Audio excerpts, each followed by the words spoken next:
Hello everyone, I am BowserJrXD. Welcome to the Andes Frozen Custard 300 at Texas Motor Speedway. Race 12 of 33 for the NASCAR Xfinity Series in 2025. We're at NASCAR's most aligned 1.5 miler. And for good reason, considering that it's aligned for good reason, considering that all the PJ1 over the years ruined the upper lane, which made it single lane dominant, which is not what you want for a high banked 1.5 miler. That being said, the Xfinity Series could put on quite a show. Last year, it was a photo finish by 2/1000ths of a second. Could we get a repeat of the barn burner today? Who knows?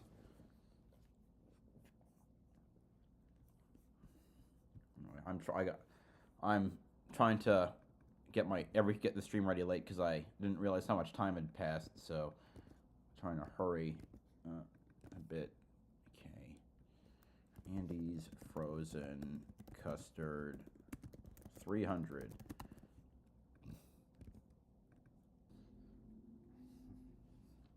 I mean, who needs cliche phrases about Texas right now? Here are the facts. The Xfinity Series is taking on Texas Motor Speedway, and everybody wants a win today, but some might want it a bit more. Kim? That's right, Carla. Last weekend at Talladega, it was heartbreak for Jed Burton, who was within mere inches of getting his first win of the season. Overcome with frustration the majority of the week, the driver for number 27 told me the best thing he can do to get over it and move on is to get back in the race car. This team still has a lot to be proud of coming into Texas with back-to-back top 10 finishes. Those 2 weekends earning over 40 points has put them sitting solidly in the 9th position in the playoff standings, Dylan. Well, Kim, Harrison Burton described to me what his AM Racing team is searching for as consistent upfront speed. They're getting there, 2 straight top 10s the last couple of weeks, but these mile-and-a-half racetracks coming up are always a great litmus test of who's really in the ballpark. All right, Harrison just waiting was for a it winner to here start. in 2020, can see the lead from 5th, which is where he starts today. And speaking of cars near the front, Sheldon Creed, who starts behind him in 6th, told me yesterday, I've got to get qualified better. That's hurt us the last few weeks. Well, courtesy of a good run last week, he does start 6th today, his best starting spot since Phoenix in March. Doesn't matter how you get it, Kim. Track position is important, and Creed feels like that could be a difference maker today. Well, Creed's teammate Sam Mayer is hoping to run it back this afternoon in Texas after winning this race last year in the 2nd closest finish in Xfinity Series history. And that's exactly what could energize this team after 4 straight finishes of 11th or worse. Crew chief Jason Trenteri lamented to me that the last handful of weeks have been super frustrating. But this team, they're confident they can find their footing and get back there. Sam is still looking for that first win of the 2025 season. We'll see what they can do here today, starting from the 7th position. Now, let's get things going with the most famous words in motorsports. All right. Please welcome the CEO and president of Andy's Frozen Custard, Andy Coots and his family. What a beautiful day from our family to your family. Since 1986, welcome to the Andy's Frozen Custard 300 at Texas Motor Speedway. Drivers, start your engine! And with that, 38 cars ready to let loose. 2 DNQs today. The number 74 of Dawson Cram with Mike Harmon Racing, and the number 92 of CJ McLaughlin with DGM Racing with Jesse Wuji Motorsports. Starting 38th, driving the number 14 Trophy Tractor Chevrolet for SS Greenlight Racing. I don't even have the right spreadsheet. Hold on. Where is it?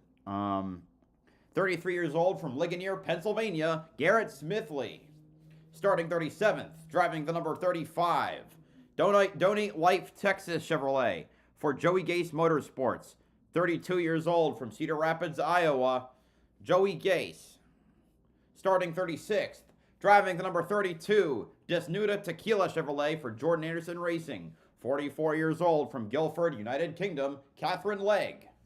Starting 35th, driving the number 18, Starkey Toyota for Joe Gibbs Racing. 18 years old from Eden Prairie, Minnesota, William Sawalich. Starting 34th, driving the number 4, Noxema Chevrolet for Alpha Prime Racing. 21 years old from Rhinelander, Wisconsin, Parker Retzlaff. Starting 33rd, driving the number 17, HendrickCars.com Chevrolet for Hendrick Motorsports. 19 years old from Clovis, California, Corey Day. Starting 32nd, driving the number 45, Brunt Workwear Chevrolet for Alpha Prime Racing. 28 years old from Douglasville, Georgia, Mason Massey. Starting 31st, driving the number 39, Syapps Ford for RSS Racing. 37 years old from Tucker, Georgia, Ryan Sieg. Starting 30th, driving the number 5, First National Bank Corporation Chevrolet for Our Motorsports. 30 years old from Wexford, Pennsylvania, Chris Wright. Starting 29th, driving the number 11, Alloy Employer Services Chevrolet for Colleague Racing. 31 years old from Port Charlotte, Florida, Josh Williams. Starting 28th, driving the number 53, Densey Energy Pouches Ford for Joey Gase Motorsports. Both entries, of course, with Sean Austin. 20 years old from Palm Beach Garden, Florida, Mason Maggio. Starting 27th, driving the number 19, Monster Energy Toyota for Joe Gibbs Racing. 26 years old from Las Vegas, Nevada, Riley Herbst. Starting 26th, driving the number 28, Syapps Ford for RSS Racing. 24 years old from Tucker, Georgia, Kyle Sieg. Starting 25th, driving the number 51, First Pacific Funding Chevrolet for Jeremy Clements Racing. 40 years old from Spartanburg, South Carolina, Jeremy Clements. Starting 24th, driving the number 91, Rita's Italian Ice Chevrolet for DGM Racing with Jesse Uji Motorsports. 29 years old from Menominee Falls, Wisconsin, Josh Bilecki. Starting 23rd, driving the number 16, Celsius Chevrolet for Colleague Racing. 24 years old from Middletown, New York, Christian Eckes, the second lowest rookie. The lowest starting is William Sawalich.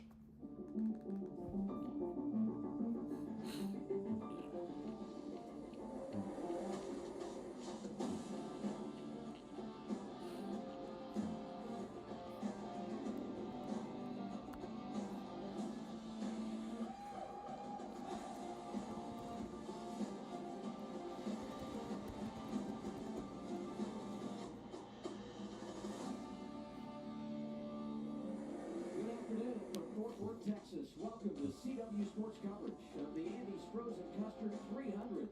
Made fresh every hour and 54,000 treat combos to wow your taste buds. Visit Andy's today. Great day here in Texas. Welcome into the broadcast booth, everybody. With Parker Kligerman, I'm Adam Alexander, and it's going to be a great day. Starting 23rd, second, driving the number 8, Pilot Chevrolet for Junior Motorsports. 20 years old from Johnston, Iowa, Sammy Smith.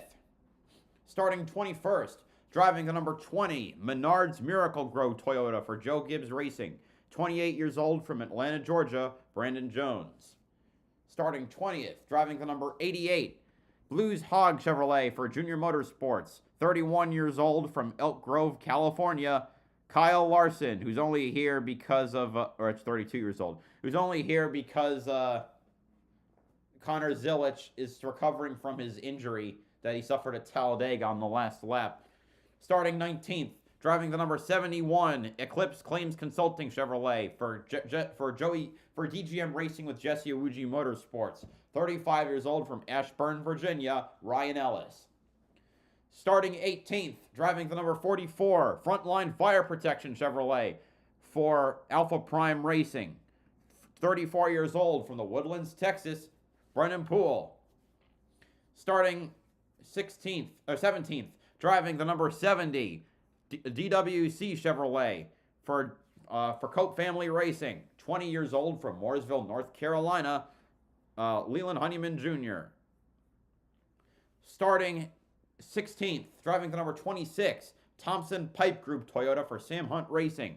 23 years old from Anaheim, California, Dean Thompson, the third rookie in the field. Starting 15th, driving the number 07, Priority Tire Chevrolet for SS Greenlight Racing. 28 years old from Chesapeake, Virginia, Nick Lights.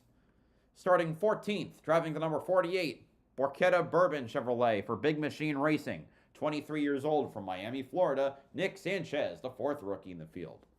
Starting 13th, driving the number 1, Carolina Carport Chevrolet for Junior Motorsports. 21 years old from Mooresville, North Carolina, Carson Quapple, the 4th highest starting rookie. Starting 12th, driving the number 54, Operation 300 Toyota for Joe Gibbs Racing. 20 years old from Artesia, New Mexico, Taylor Gray, the 3rd highest starting rookie in the field. Starting 11th, driving the number 31, Volpe Food Chevrolet for Jordan Anderson Racing.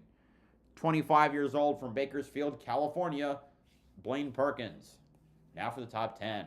Starting 10th, driving the number 42, Ranco Industries Inc. Chevrolet for Young's Motorsports. 26 years old from Ridgefield, Connecticut, Anthony Alfredo. Starting 9th, driving the number 10, B Pro Auto Chevrolet for Colleague Racing. 21 years old from DeLand, Florida, Daniel Dye. Starting 8th, driving the number 99, Recycled Materials Association Chevrolet for Viking Motorsports. 33 years old from Grass Valley, California, Matt DiBenedetto. Also, I think, well, yeah, I said Dye was the 3rd highest starting rookie. Wait a minute. 1, 2, 3, 4, 5, 6. No, Daniel Dye, the highest starting rookie, because Zilich is not in the race. Starting 7th, driving the number 41, Andy's Frozen Custard Ford for Haas Factory Team. 21 years old from Franklin, Wisconsin, Sam Mayer. Starting 6th, driving the number 00, Road Ranger Ford for Haas Factory Team. 27 years old from Alpine, California, Sheldon Creed. Starting 5th, driving the number 25. Also, backtracking a little bit, the highest starting Toyota is Taylor Gray. Starting 5th, driving the number 25, Dead on Tools Ford for AM Racing. 24 years old from Huntersville, North Carolina, Harrison Burton, the highest starting Ford.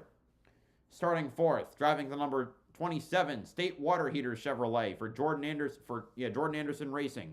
32 years old from Halifax, Virginia, Jeb Burton. Starting 3rd, driving the number 2, Wheelin' Samsara Chevrolet for Richard Childress Racing. 20 years old from Menlo Park, California, Jesse Love. Starting 2nd, outside pole, driving the number 7, Jarrett Logistics Chevrolet for Junior Motorsports. 38 years old from Riverton, Illinois, Justin Allgaier. And on the pole, driving the number 21, Bennett Transportation Chevrolet for Richard Childress Racing, with the pole set by points, or a metric, because of qualifying getting rained out. 31 years old from Winston, Georgia, Austin Hill. That is your starting lineup for today's Andy's Frozen Custard 300. Jeff Burton, he starts 4th today, the 27th. Well, boys, really good job last week. They took it from us, but it is what it is. We all know what we did, so appreciate it. Keep up what we're doing. You know how tough that was. He showed all that emotion in his interview, but this is the best medicine for a driver who had heartbreak like that. Get back in the race car, get into a race, put all that behind you. And hey, when you finish up front, you get to start up front the following week when qualifying is rained out. I said he starts 4th, and this has been a pretty good track for Jeff Burton in years gone by. Our aerial coverage today brought to you by the Lucas Oil Helicopter. And we mentioned the fact that there was no practice, no qualifying. When you don't get track time, NASCAR likes to give you an early opportunity to come down pit road. Competition caution scheduled today at lap 20. That'll be majorly helpful, especially the crew chiefs, to see what the tires are doing. We do see a fair amount of fall off in the Xfinity Series car here, so they'll want to get a feel for that. We might see some split decisions on who does come down pit road in that comp caution, who doesn't. But the biggest thing for all these drivers, you heard Kyle Larson say, this place is sketchy. He wants to learn. Every one of these drivers is going to have to learn their race car very quickly, and it happens in a hurry here as you head into turn 3 in the first lap. And you talk about drivers that have never been here. Literally, the first time they get on the gas at this place is at the green flag today. We talk about Carson Quapple, a driver that's been so impressive as a rookie. William Sawalich, another rookie. Catherine Legg's been here in IndyCar. That's totally never in NASCAR. And Corey Day, who's making his 2nd career start. All season long. All right, 200 laps around the 1.5-mile intermediate. It's Austin Hill, Justin Allgaier leading the field down. Here we go. We're green at Texas. On the break, Austin Hill getting right to the point, getting down in front of his teammate. Allgaier trying to get a good run on the outside. Swings it right around to take the lead. Oh, man, look at the 00 going way down low. Almost looked loose.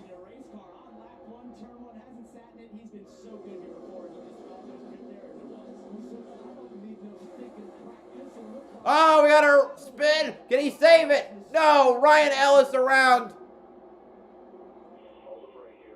We stay green. Oh, no, we don't. We don't stay green. For a minute, they were going to let him gather up and go on, but NASCAR Oh, what a save. here, opening lap at Texas. Right, what you're going to see is a bit of 3 wide as everyone's starting to sort through what the race cars do as they went down into turn 3.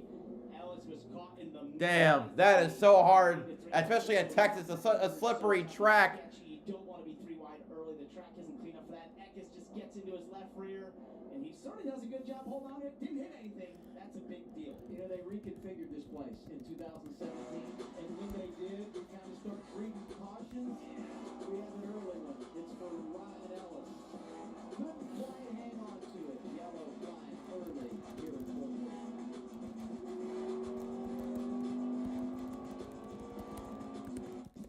At Ace, we know whether you grill with charcoal, gas, pellet, or griddle, we've got the perfect grill for you. Because only your local Ace has all the best brands in one place, like Weber, Big Green Egg, Traeger, and Blackstone.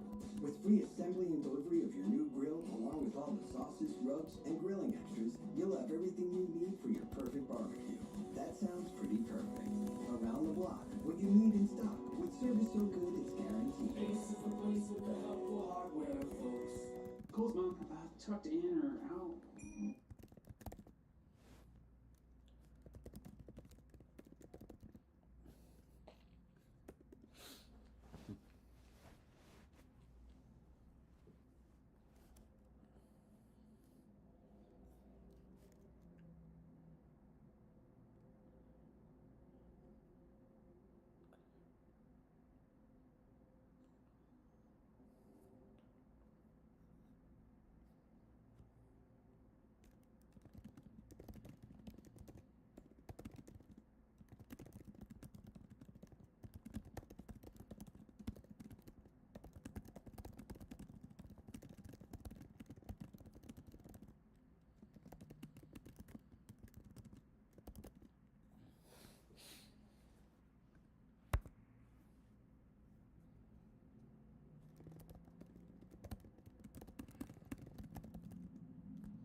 All right, anyway, I'm just waiting for to get back to coverage to resume.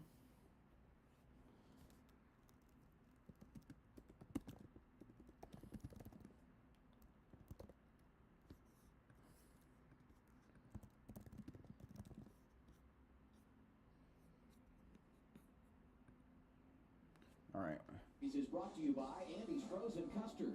Made fresh every hour and 54,000 treat combos to wow your taste buds. Visit Andy's today. Credit One Bank, NASCAR American Express Card. And by Subway. Get the meal of the day. A legendary 6-inch sub, chips and a drink, only $6.99 at Subway.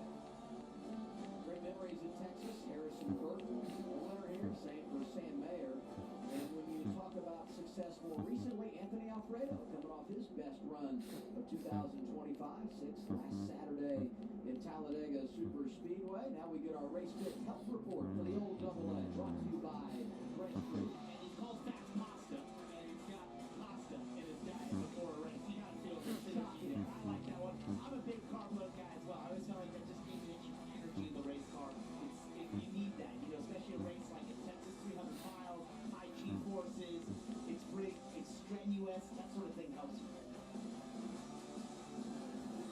in lap 1. We showed you the spin going to break for Ryan Ellis. He wasn't the only one getting turned around. 91 had a problem as well. Right, so those things happen all over the racetrack. We circled the 91 there. Bilicki's up at the top. He's going to go around here.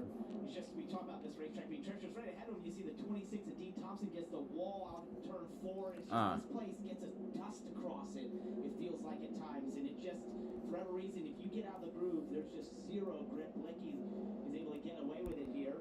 Picks up some grass. You don't want to go in there, as we saw last night in the truck race. That grass is wet from all the rain we had yesterday, and it is treacherous for those splitters. We talked about this last week, though, at Talladega. We had rain Friday afternoon at Talladega. A couple of spins. You get in the grass when it's wet. It's not great anytime, but when you get in the grass and it's wet, you've had all that rain, it can really tear up your race car. Christian Eckes also made a pit stop there. Let's get a Team 16 report with Dylan. Yeah, and you guys did see them come down pit road to fix just a little bit of right front damage. So one other thing too is these other cars that come down pit road, there's an extra set of tires for these teams this weekend. So you never want to make a pit stop off schedule or off sequence, but if you do have to come down and change tires for whatever reason, you're not at a huge detriment or maybe as big of a detriment as you would be on a normal weekend. So just something to keep an eye on for these early pitters here. That's a great point, Dylan, because this is one of those places where you walk that set of tires late in this race. If there's a caution, what they were given an extra set out in practice yesterday, as Dylan alluded to, that helps you if you have an issue early and you have to put a set on. A lot of latitude when it comes to tires, and we don't usually say that about the NASCAR Xfinity Series, but because they carry the set they did use yesterday, that helps everybody out should things play out with a lot of cautions late in this race. The field is set for the Echo Park restart zone. Echo Park Automotive, where car buying is easier, better, and happier. Justin Allgaier in control. Here we go again. Time for the restart. Good launch for the 7. Oh my God! Someone hit the dirt. We stay green. Oh, there you go! Nick Lights We just cannot get this thing. and Leland Honeyman. Opening lap of the race, we have a spin. A couple of cars having a problem lap 1, and now the first restart of the day. Problems one more time. The 07 is Nick Lights. Right, and this was a product of somebody catching the Come on, man. a little bit. Almost looked like Jeff Burton possibly got the grass. It threw mud up, and then Honeyman and Lights got into each other there as they were trying to avoid basically the what am I looking for? Mud that went everywhere. That's right. Mud. You don't want to be. We said you don't want to get down in that grass. And this was a bad restart if you had a 0 and a 7 in your number, right? I mean, What's what? Someone dug into the grass. Oh yeah, it was and that stack up caused the 07 and the 70 to wreck. Through the front stretch here, through that dog leg basically, that you, if you're Who dug into the dirt? clicking at inside grass, you can't quite reference where you are on the tracks. There's just that clip right The there. 07 slowed down a lot. There's an issue, there's probably mud all over your windscreen, and that forces Honeyman to run Hold on. back to not foresee that's going on in front of them. here's what's tough for these two drivers. They were both inside the top 20, so their track position not bad early in this race. And there you see, and let me tell you, some really good cars able to drive through and avoid that. I mean, I saw Corey Day in the 17. I saw the 8 of Sammy Smith. So some pretty good. Ryan Sieg was back there. Here's some 07 radio. Lights.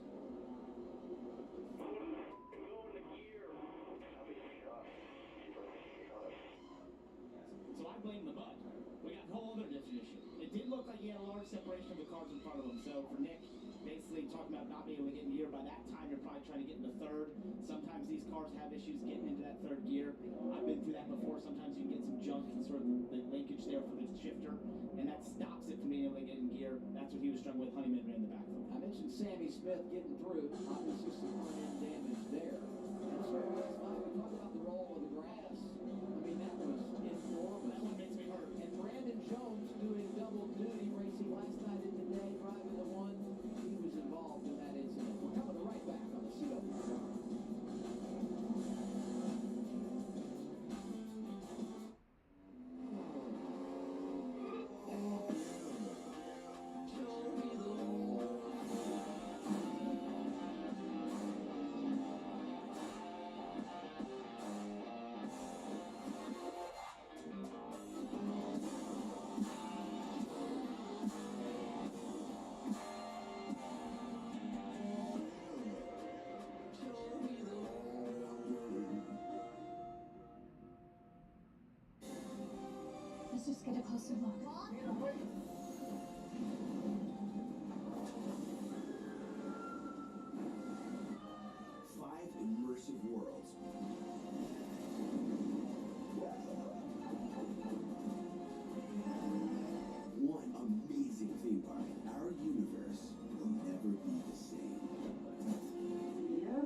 highest octane on the market.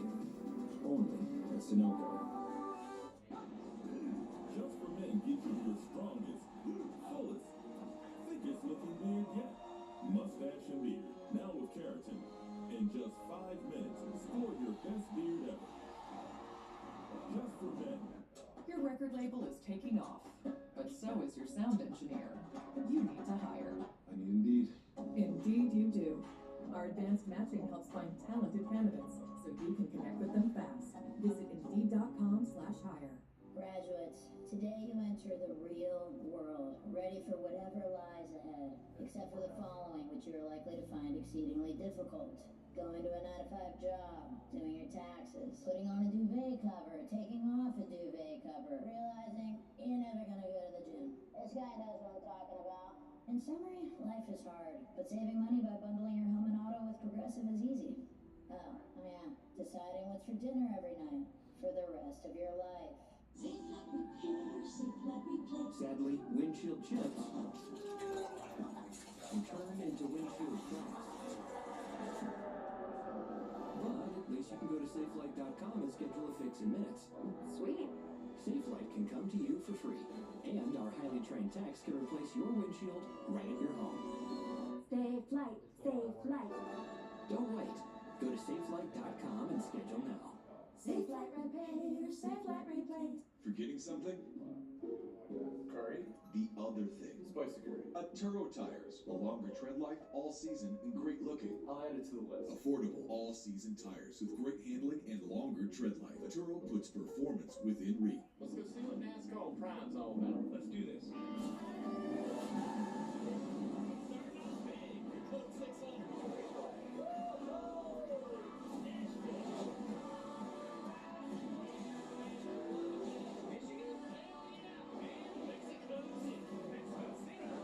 Someone say road course?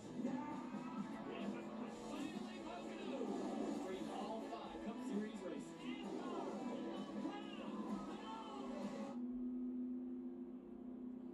In honor of Military Appreciation Month, GovX is proud to support those who serve our country and communities.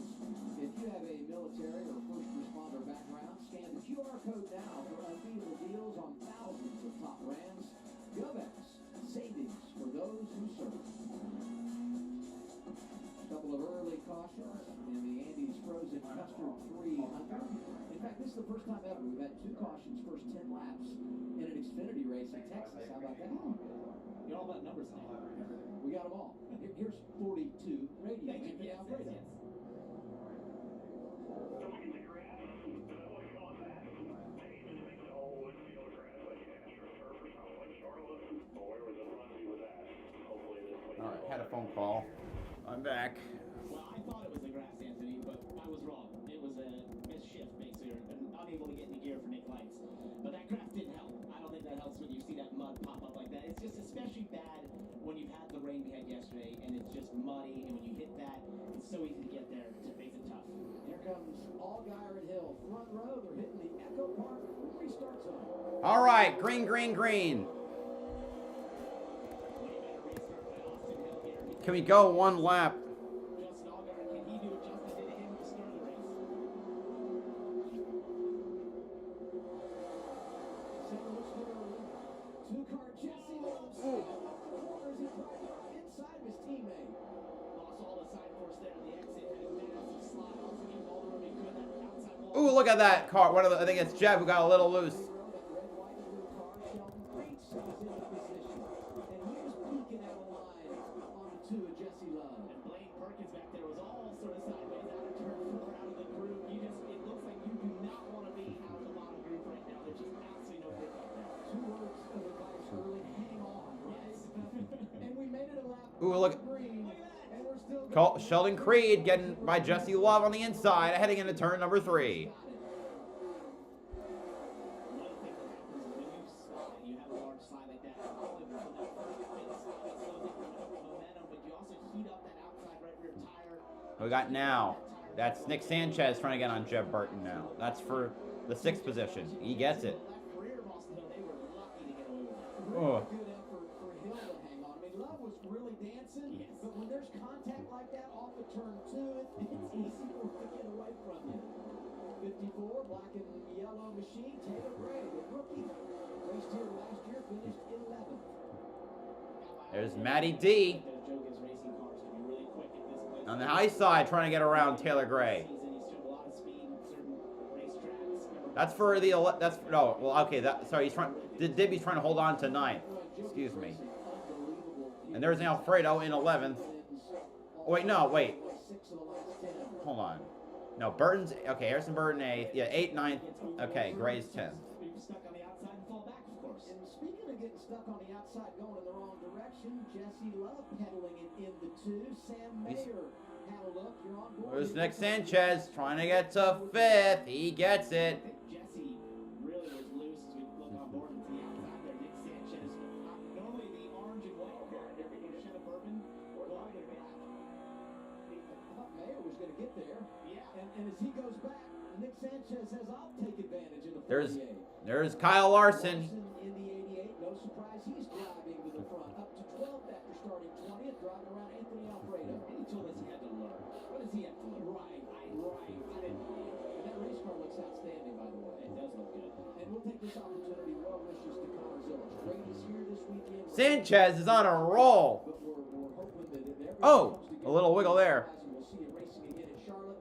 This Oh, more contact. look at Sanchez getting after it. That car is right. Oh my God! Look at how loose that is. Wiggling around between 4. Absolutely moving all over the place. Gets by Jesse Love. Flying in that gold Porschetta Bourbon car. Looking good. Maybe it was an orange and white holding back. Well, and what I would say about Sanchez, we shouldn't be surprised when you think, and I ran the truck race last night, didn't go great for him. But when you look at his days as a full-time truck driver coming here to Texas, he was always outstanding at this venue. He got the spot, they gave it back. Love starting to figure things out. We hit lap 18 here. Remember, competition. Sanchez using that whatever he can of the high lane. Even though we had those 2 yellow flags early. What you saw Jesse trying to do there, get back to the inside of Nick Sanchez. That's such a hard pass to make unless you have positive momentum on the bottom. If you end up side by side or the outside has the positive momentum, it just takes away all the side force on the inside car. You saw Nick Sanchez wiggling around earlier underneath Jesse Love. It's really hard if that outside has control of the corner to sort of stay side by side on the exit. Look at this battle near the top 10. That's 9, 10, 11, 12, and 13. Matt DiBenedetto got up to 8th. Because you do not want to let someone get to the inside there. If you can stop it and sort of throw a block a little bit, you can control their entry to turn 3, and that gives you momentum to get back to the front out of 4 and pull them off like you did there. What about Larson moving to the field? A little love for Brandon Jones and that fluorescent number 40. Oh, look at Larson is best going to try and pinch the middle. Okay, he didn't need to, but wrap Jones up to 9th. Larson in 11th. See where if he tries to make a move. Figuring out the race cars, using different lanes. Something to be said about that. And this is a great opportunity to go out and go to work on your car and figure out what you have because you know the competition. Oh, we got it! Another one! Josh Bilicki. Oh, kicks the grass. Well, that's for the comp caution. 3 cautions in 20 laps, and I'm sure this will obviously serve as our competition caution. It looks like he might have gotten away with going through the grass once again without tearing up the front of that race car. Sideways, much better than nose first because that splitter doesn't dig down into the wet grass. And all you're trying not to do is get that splitter to dig in. What's Going through 3 and 4 here. Waylon Honeyman behind him. See if there's some contact. I think he just got loose.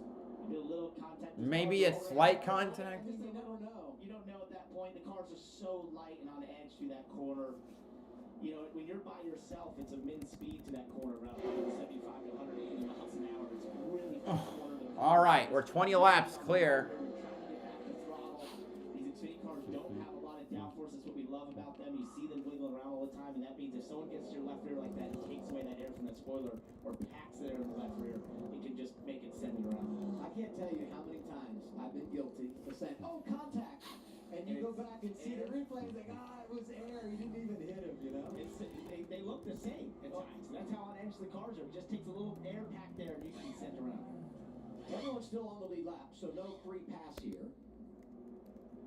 And most people that I talk to about about strategy today and how you handle the competition caution. If you've got track position, you keep it outside the top 10, top 12, maybe even back as far as 15th.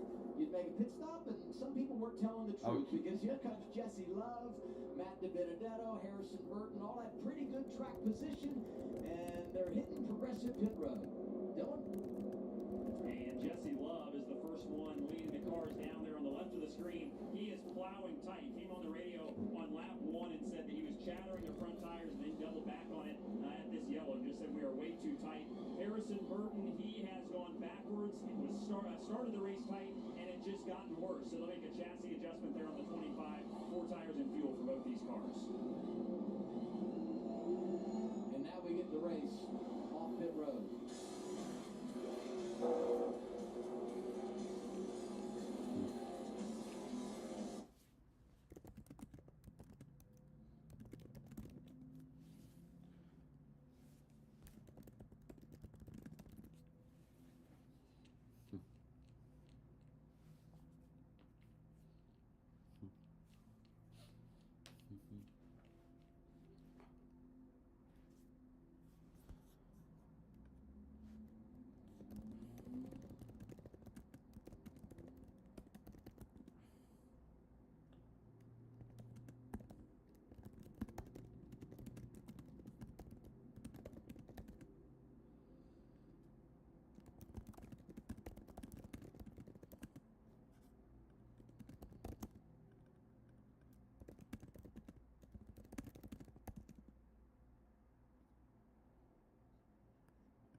inside the top 10 made pit stops. Jesse Love was 5th, Matt DiBenedetto 8th, Harrison Burton was 10th. They will all restart from 20th on back. Love the best of the bunch when you talk about those that came down pit road, restarts 20th. And you see all the drivers experienced early problems here in Texas. Restart to begin the second half of our opening stage. Leaders coming to the Echo. All right, here we go. Let's see if we can get finished the rest of the stage under green as we're going back to green at Texas. Really good restart by Hill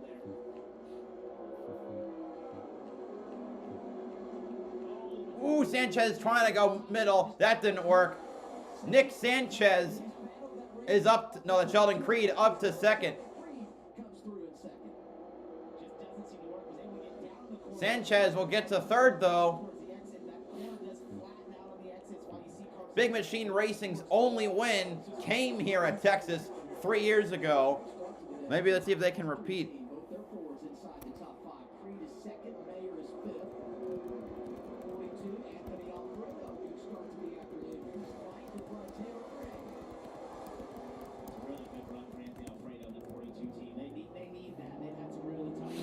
Kyle Larson to the inside, trying to get by Sam Mayer. He's in it at times. Watch 2-car Jesse Love.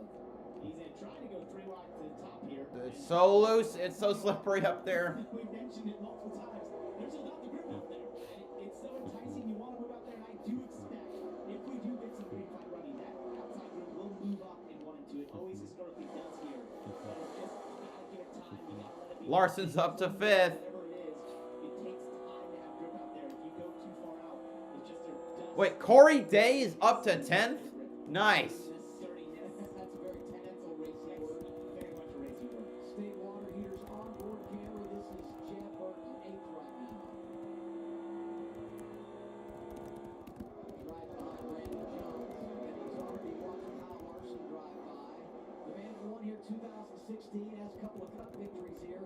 Larson up to 5th. Now for 2nd. Sanchez, the rookie, has been incredible early in this race. Absolutely flying right now. Just every time we look, he's making pass. Oh, that gets real loose. You don't want to touch that apron there. It can get the very unsettled. You saw Nick. He did that underneath Jesse Love and got away with it. Once again, gets away with it underneath Sheldon Creed.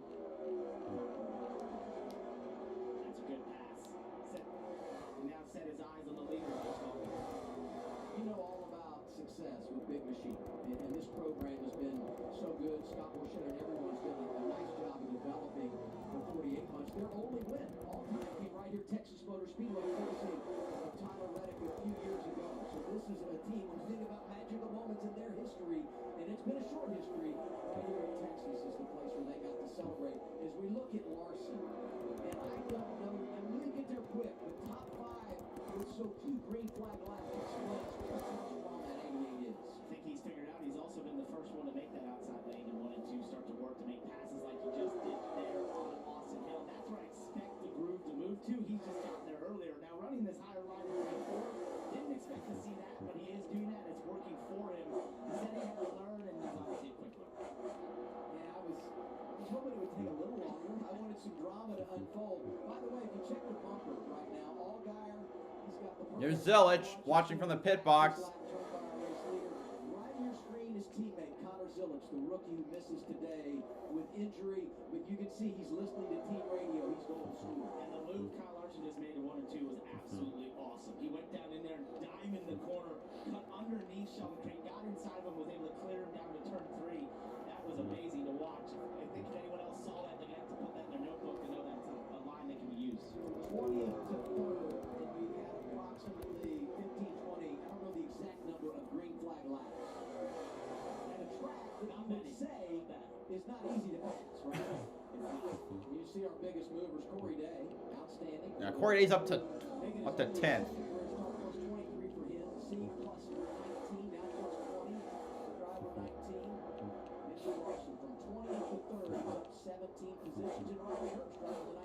Making his second start of the year. He's had a good early portion today.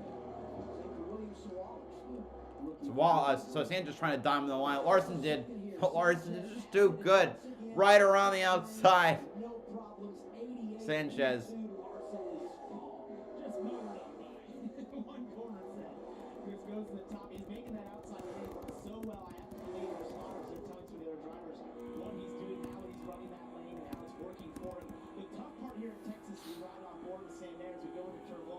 because it's really hard to identify where that line is. You see the markings on the racetrack. It's hard to see the black right there. It doesn't mean there's grip. If you go a little bit too high above that black, you suddenly don't have grip, or even just Ooh, there's Mayer trying to squeeze by his teammate. Sheldon Creed on the high side. Oh, what a pass. There is no room. Because if you watch last year's race when he won, he was really not a part of the equation. We didn't talk about him a lot in the first half, almost the first 3 quarters of the race, but then he came on strong, wins it, and Brandon Jones has got good speed late in the run. I've got the funniest story about Sam Mayer last year when he won that race. And we got done with practice. He was about down to 35th or something. He came up to me and said, "Hey man, you follow me. Do you think my car looked loose? I have no idea what's going on." I said, "Yeah, maybe a little bit." He went on to win the race. Well, like, how'd that happen? You can't say Mayer. Ryan Sieg is up to 9th now. He's up 22 spots. Wait, from the start. He made up some ground. They made a pit stop at lap 22, and since the restart, they have come to the front. He's in the top 10 in position for stage points. 9th right now, a team that needs him. He's getting more here on those fresher tires. You can tell the motivation is high. Wants redemption from what happened last year. That had to be absolutely heartbreaking. Share your first win in the face and losing by mere inches like he did. You know, and when he looks back at that race, he didn't lose it right at the line. He lost it with about a lap to go by not doing the correct line down in 1 and 2 and holding off Sam Mayer correctly. I'm sure There's Corey Day got around Riley. No, he's holding off Riley Herbst. See, this is the first time he's driven in Xfinity on a 1.5-mile track. He'd never seen his place, hadn't turned laps here because no practice, no qualifying. He's 11th, kind of like his mentor, Kyle Larson, flexing his muscles at the end. So this is really impressive because this place is so tough. I mean, the reason we've had all the issues we've had to start this race is just how treacherous, how sketchy, as Larson described, this racetrack is just an incredibly different racetrack to feel the car. And you're going so fast, Dylan, but I'm sure you have heard more from his own. I spoke with Adam Wall, the crew chief on this car this morning, and he said we did a lot of sim work leading into this because it is his first 1.5 start in Xfinity. Yes, has been some truck starts on these tracks, but first in Xfinity. So that sim work, obviously they didn't know they weren't going to get practice, is paying dividends for them, and they still felt really confident about what they were going to have. Felt like they always were loaded strong this year, and Corey Day so far doing a nice job capitalizing on the speed that the 17 car is. We talk about Larson winning in 17 at Bristol, but that team every time they've showed this year has had a chance to go out and get it done. William Byron going to drive a 17 at Charlotte in a few weeks, the next time Xfinity is on track. And Hendrick Motorsports won at Charlotte last year with Chase Elliott behind the wheel. Ryan Sieg, I didn't think he could get to Brandon Jones. Now he's there. 6 to go into stage 39, looking to pick up some more stage points. Maybe a little 2-for-1 opportunity here. He's got Jones and Creed right in front of him. Oh yeah, a lot of momentum there off turn 4 as Jones got checked up behind Sheldon Creed. That's such a frustrating place to be when Brandon Jones is there because he had the run and now suddenly you've lost a spot just because 5 to go. right on the exit, you get out of the throttle in a place like that, you bury in the throttle if you've got clean air, and he loses that position with his seat moving to the front. Mental note here, tires mean something. Definitely. He comes down at lap 22 and driving through the field. It's not Darlington, it's not Miami, but late in this race, you don't have a bunch of cars on the lead. You're probably going to come down and get some tires, and everybody should have a second lap tires. Yeah, historically we've seen about a 1.5-second fall off over a run on these tires, so that's a significant amount. All right, they're going to lap in Nick Lights. Josh Bilicki was on last place. He's also getting lapped. He will be faster with those new tires. You know, for years we didn't know if they had a lot of value, but it's definitely showing as this place is warm that those tires matter. Check this out. Laps led, Texas Motor Speedway. Kyle Busch has won here 10 times. He's led almost 1,800 laps. Harvick was always good here. But Justin Allgaier, who's been dominant from the start of the day, he's gone over 500 laps led in his career at Texas Motor Speedway. He still, though, is looking to lead the last lap. He's 0 for 27 entering this afternoon. I had to look at that twice, by the way. And the couple times I've raced here against him, I felt like... There's Carson Kvapil and Jesse Love. He's led a ton of laps here, but I couldn't believe he hadn't won one. I was like, what? How'd that happen? You know he wants a cowboy hat badly. No doubt. That's a line of 3 rookies in a row, right? No, that's not a rookie. Sammy Smith. We got Carson Kvapil, Taylor Gray, Jesse Love, Harrison Burton. Some other drivers on tires making some moves. Carson Kvapil in the run. You know, up in front of him, Matt DiBenedetto's been good today. Started inside the top 10 after that great run last week at Talladega. He was 13th. Jesse Love also made a pit stop early. He's 16th in the running. Harrison Burton in that same category.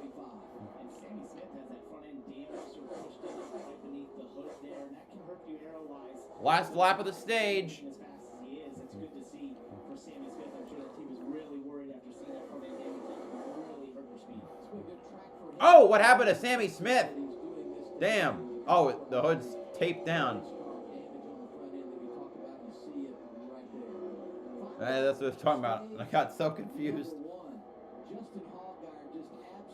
About to lap Christian Eckes. What the heck happened there? All right, Allgaier wins stage 1. Larson second. He was right there. Third is Nick Sanchez. Fourth, Austin Hill. Fifth, Sam Mayer. Sixth is Sheldon Creed. Seventh, Ryan Sieg. Eighth, Brandon Jones. Ninth, Jeb Burton. And 10th to Anthony Alfredo.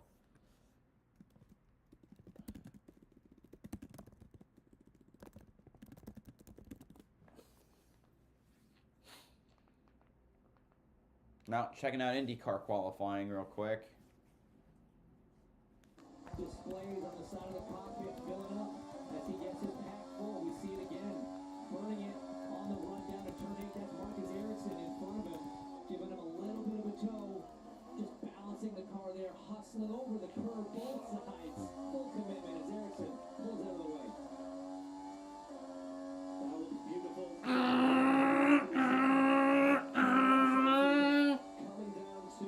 Phenomenally fast part of the track. This, a pair of incredibly tricky corners.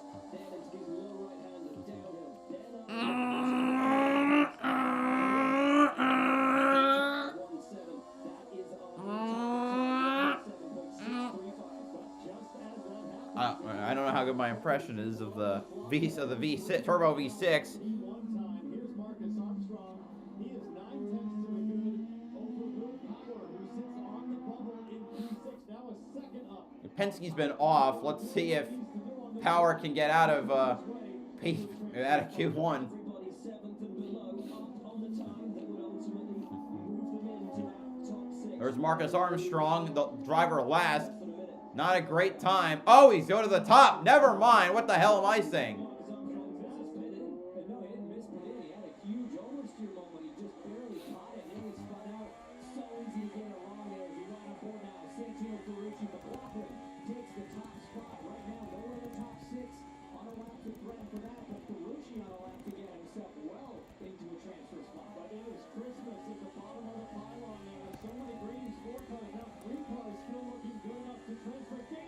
Connor Daly up to 5th. McLaughlin's at the top now. Palou also passed Armstrong. Ray Hall to 5th. Nolan Siegel knocks out Daly. Ferrucci knocks out Ray Hall.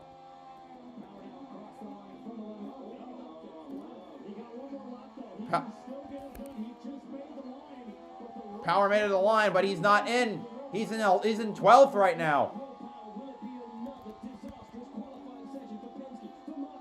Oh, McLaughlin's fine.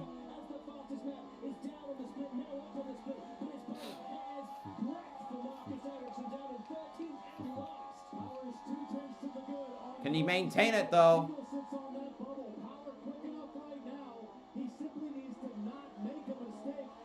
Oh.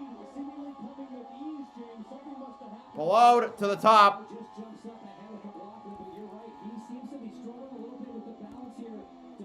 Whoa. Well, he went straight.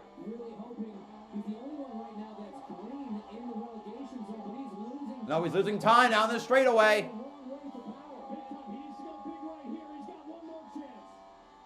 It's going to be by the skin of his teeth if he makes it in. He's in the red. He's in the green. Oh. Barely makes it. Well, Power to Q2. Knocks out Siegel. Over Santino Ferrucci by about 4/100ths of a second. And guys, it was all made up in the last 2 corners. He was down going into 12. No, he absolutely lost 2 or 3 tenths in the museum corner in turn 9, and he had to send it, and he did. But guys, all right, that was close. Man, I'm back in Texas.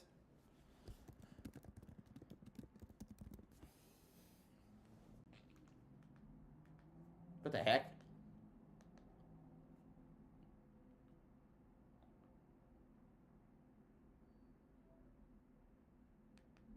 they're still trying to diagnose exactly what the problem is. Oh, man. There was some fluid on. So mechanical failure for Christian Eckes. As you see, look inside on the Celsius onboard. Christian had reported that it sounded like it was blowing up, and then he was having trouble breathing because of whatever was getting into the cockpit. When he came down pit road, they opened the hood into deck lid, and a bunch of smoke poured out of it. So they're going to get him behind the garage and see if they can figure out what's wrong. Think about the mile and a half. That's so disappointing. He's 13th in Las Vegas, but blows up early at Miami, and now this today, no stage points, and he's going to fall even further below that cut. They just can't catch a break. The cops are getting involved in altercations. Damaging those race cars has been really tough for the course of the season for Christian Eckes at 16-2. Allgaier wins the opening stage. Very, very good opening stint of the race for him, and now he's on the pit lane. Let's go to Progressive Pit Road. We start with Kim. Yeah, let's start at the top. Kyle Larson at 88. He said he was bound up on the front end, just needs to be freer. He said, I have to avoid the rubber, otherwise I get really tight. All right, pit stops. On your screen, that's Nick Sanchez. Mark felt good to start, but then throughout the run he got tighter. He said, I need help late exit, wanted a track bar adjustment as well as air pressure. Dylan? Jim Colton, crew chief on the 7, asked his driver, Justin Allgaier, if he could be freed up because everybody else is freeing up with adjustments. Justin said maybe a little bit, so they'll make an air pressure adjustment and a small track bar adjustment just to trend the 7 a little bit more towards the free side. Bit of a hiccup there for the 88. Race off Progressive Pit Road. All right, Hill, Creed, Jones, Sanchez, Allgaier, Ryan Sieg, Mayer, Hertz, Day, Love. Jones Sanchez goes in the wrong direction.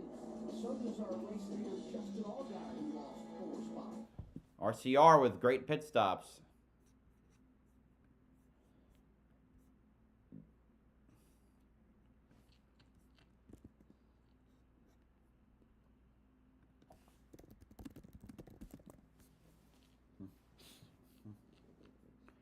Oh, a piston on the 16.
Just wait in and go back.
All right, we're back. And they got Andy's frozen custard. You just got both. Either gonna go with the lemon bar or the Stone Cold frozen Something. the concrete. So Yeah, this is so what I got right here. Cold Custard one. Yeah, I would Cold say Custard, yes. I've never been handed one of these in a pit stop in a race car.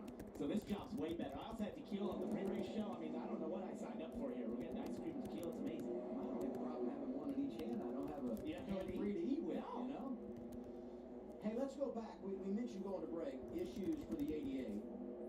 What happened to Larson? Or is this his pit stop? Ton of positions, in addition, going to be penalized for an uncontrolled tire. Right, Oh.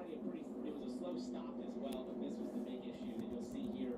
That right front tire is just going to slowly get away. The tire changer realizes, oh no, it's already impeded the 45. That's too far away. Yeah. More than arm's length. And also Jeff Burton came down here and runs over the hose. Ooh. They had to push him back. They got, yep. They worked on the car when doing that. Let's go back. That's a mistake you can't afford in the 2017. The good news for both of them, they got stage points. I mean, not a big deal for Larson, right? Because he's not running for points. Some stage points, though, there for Jeff Burton, but both those drivers coming from the rear on the restart after the penalties. Matt DiBenedetto also had an uncontrolled tire. 51 of Jeremy Clements over the wall too soon. A host of penalties on those pit stops at the end of stage one. And Justin Allgaier lost some drivers. We got some new players at the front here. And just to clean up for Jeff Burton, he was getting out of the box when he slid through. They jacked it up. That was the issue. Yep.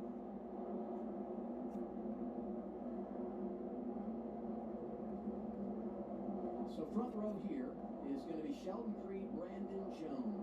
Jones in the outside lane, Creed inside. Here we are once again, beginning stage two as drivers go through the echo. Here we go. Green, green, green once more. Creed is still on the inside, right in front of Sheldon Creed. Creed was trying to be the one that was right there below the 21 as they went through. All right. Austin Hill, Sheldon Creed. A position that Sheldon Creed is all too familiar with. Jesse Love gets by him. Look at Allgaier trying to get back up to the front. He's on the inside in 5th place, trying to get to 4th on Nick Sanchez.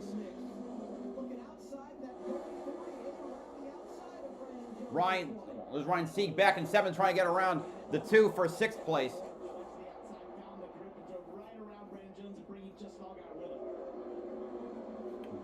Curious to watch the 7 here and how that car reacts with some dirty air after they were so dominant in the first stage, but really never challenged when you talk about the dirty air. There's Corey Day trying to get to Sam Mayer. He's in 9th. Resets where he restarted.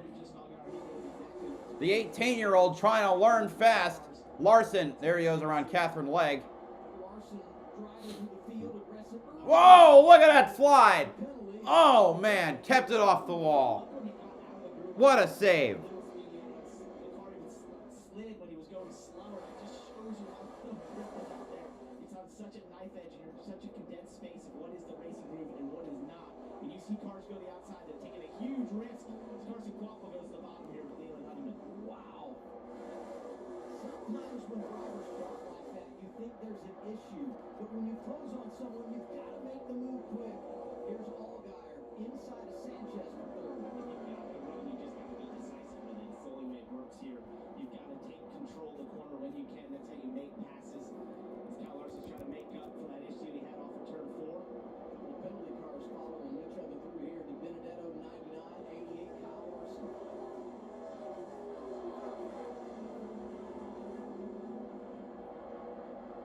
Brennan Poole, a Texas native who calls the Woodlands Texas home. Whoa, look at that move. Near contact. Wow, that was close. Dale died. The inside of Honeyman there.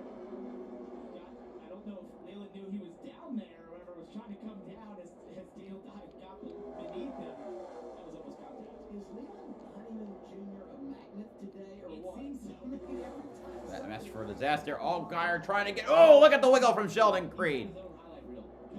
he's in the 7. The other highlight reel belongs to the guy driving the 7.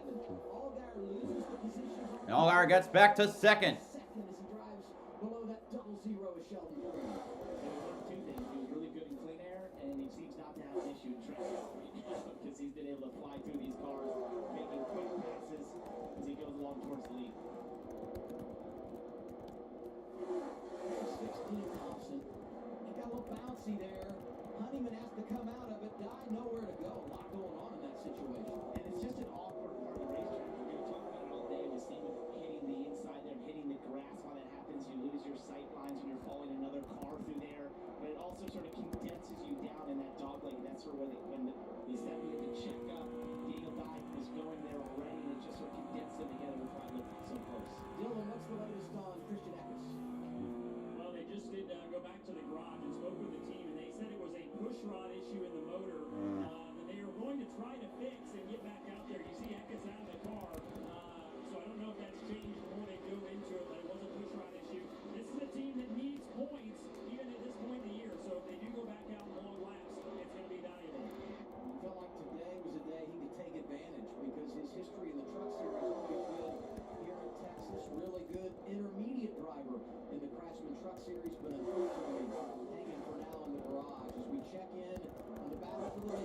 started on the front row.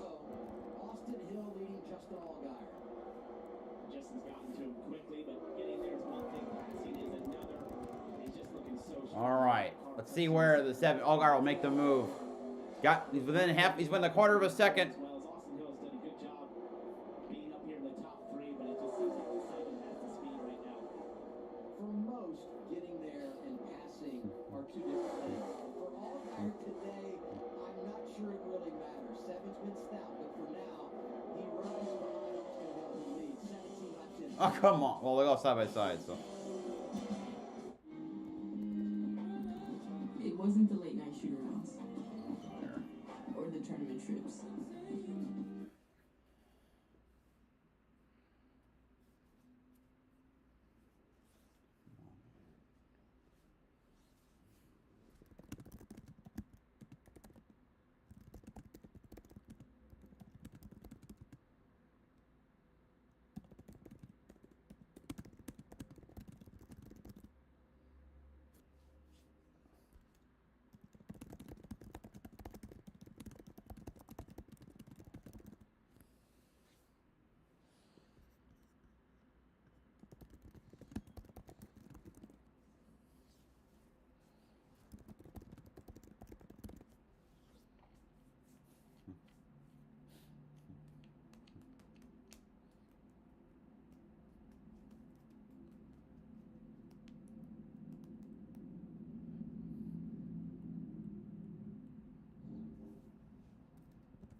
Larson getting by, I don't know what car that was. And Dean Thompson.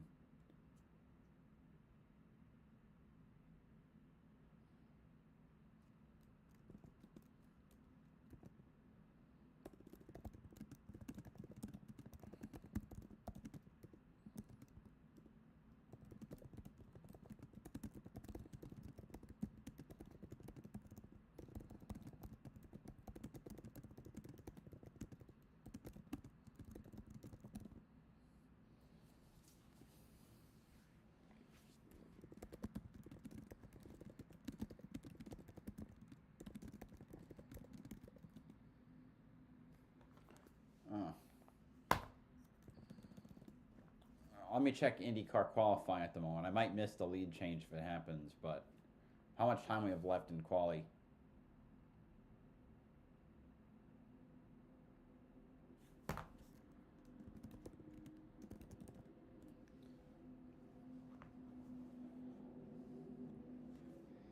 But Schwartzman, we take a look at him now. Both Bremers with a chance to transfer out for the first time.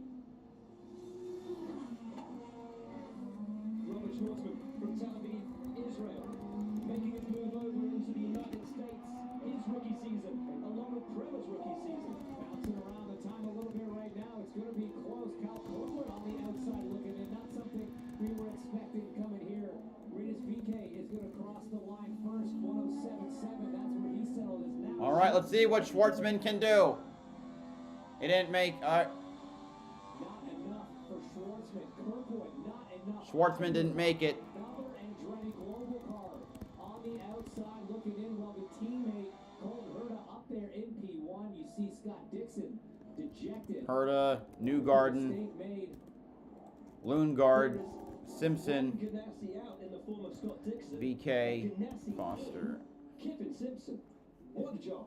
Over in the museum corner for Scott Dixon. You're going to use a lot. Lock up. But he just grabs a little bit too much and loses in that little Back to Helicopter. And I'm glad the drivers in the front are playing along with us on TV. Even though we were side by side, they didn't change spots for the lead while we were gone. Austin Hill still in front of Justin Allgaier. They wanted one of your amazing calls. I'm sure that They were winning 2 rounds, of course.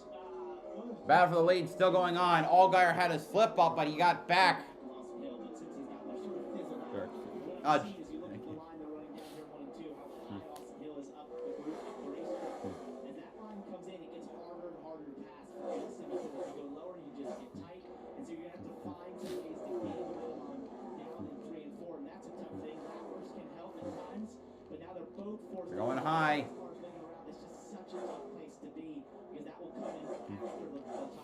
2 comes in. What about driver 7, Dylan? Justin Allgaier. Yeah, they've been on the radio, Eddie DeHaan, the spotter, and Jim Coleman Appreciate both trying to encourage Justin just to move around, open his entry up. Justin's tried about everything and just came on the radio and said, nothing is really helping. So you guys said it, getting there is one thing, but finding a way around is a whole different battle, especially against the 21.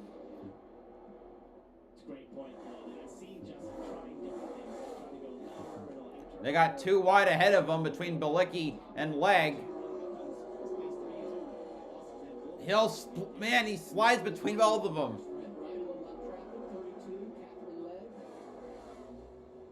It's like a chase.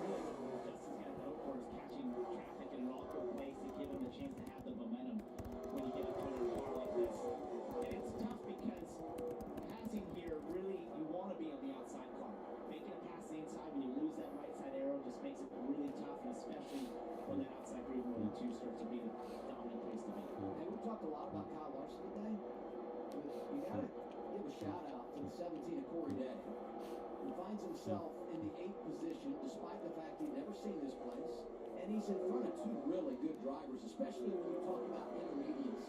Ryan Sieg in the 39 and the 20 is Brandon Jones, but Payne is really paying it off, and it's not just an early race thing. He's doing it over the course of the day, which makes it even more impressive. And now to the guy that he's followed throughout his career, Kyle Larson, got the penalty. He's back up inside the top 15 as he drives around Harrison Burke. He did that using that line we saw earlier, sort of diamonding 1 and 2. It's something just all guys probably need to get note of to be able to get by. Got a thunderstorm warning for Northwest Connecticut. Battle for 6. 15 for Larson. DiBenedetto had the penalty plus 11. Not as good for Jeff Burton, who's up 9 positions since the restart. Jesse Love coming back. He's 6 right now after a difficult start to the day. Top 5, Austin Hill, Allgaier, Creed, Sanchez, and Laird.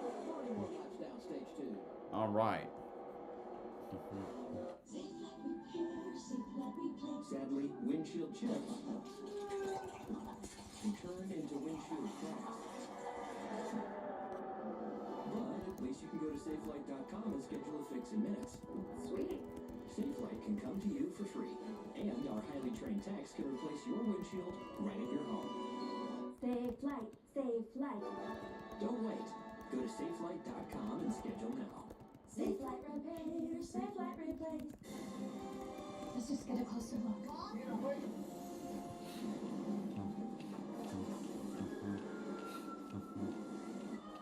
Five immersive worlds.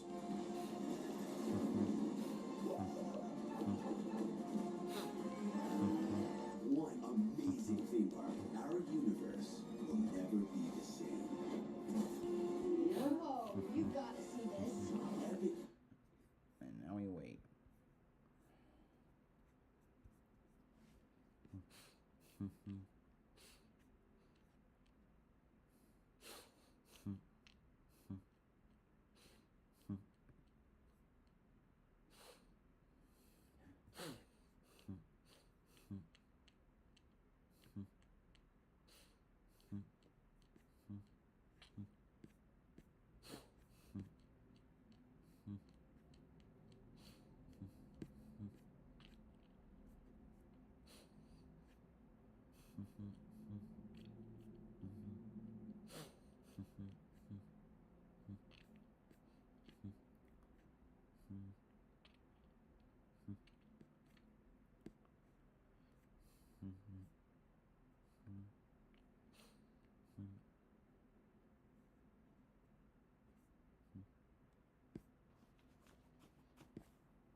Laps to go, stage 2, NASCAR Xfinity Series racing in Texas. It's the Andy's Frozen Custard 300 on CW.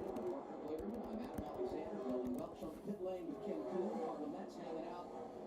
Austin Hill, you know, he's won 3 races this year, going for his 4th, which I think would be a record for him, I think. 70s sunshine, and stage 2 has been all about Austin Hill, and I would say give credit to the pit crew who got him that advantage to begin the second stage. And when you talk about stage points being on the line, Taylor Gray trying to get to the inside of Ryan Sieg, the battle for the 10th position, the final stage point. He would need that. Desperately need some points this time. He's had some tough finishes this year. See, had that period there, middle of stage 1, early stage 2, where you felt like the 39 was coming to life, and now maybe in need of another adjustment, although he gives up the spot. He says, I might take that right back. Joe gets racing, and I said it earlier, it's been a great track for them over the years. Riley Hurts. So Wallet's running 12th. God knows he needs a pick-me-up, considering how miserable his year has been. Who started way back with the 18 having as good a day as we've seen in a while, Kim. That's right. Let's get a Toyota driver update. Rick Williams, who is currently running in the 12th position after starting 35th, and he has no seat time here. The first laps of this race were the first laps on this track for him, but he worked a ton with Eric Almirola to prepare and put around 40 hours of sim time into Texas alone to get ready for this race. Crew chief Doug Medring told me the approach he gave his driver, he said he didn't want to scare him with how sketchy it is here in Texas, but he also didn't want him to underdrive it because this place can be even sketchier if you underdrive. He just needs to charge the corners here is what he told his driver. Right now, Dylan, just a little free off of 4 for Williams. Allgaier's caught back up to this 21. All is not well behind the wheel. Take a listen.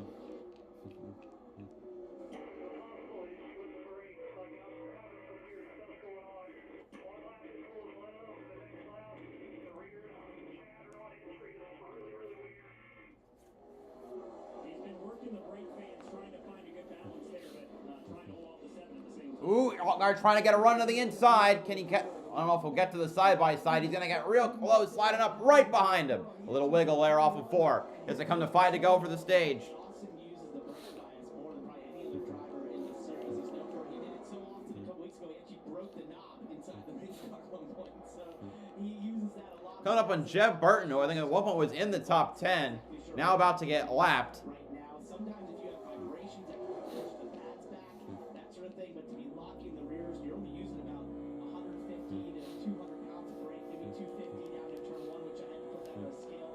That's like 15 to 25% of max brake that you would use here each lap into turn 1, so you shouldn't be having issues like that. A couple of things to watch here. Some big stories developing. Not only the battle for the lead, as Hill right now is holding off Justin Allgaier, but we're riding on board with Jeff Burton. Final car on the lead lap had the penalty in the stage 1. He wants to stay right here so he doesn't lose a lap, and at the very least wants to make sure that he's in the free pass position at the end of the stage if he does lose a lap, but I'm not sure he's going to be able to hang on to it. It's going to be really tough to hold off Austin Hill here as he looks down the inside. Ooh, all right. Jeb Burton gets lapped. Easily able to get in front of him. Doesn't think him too far up. He's able to get away from him.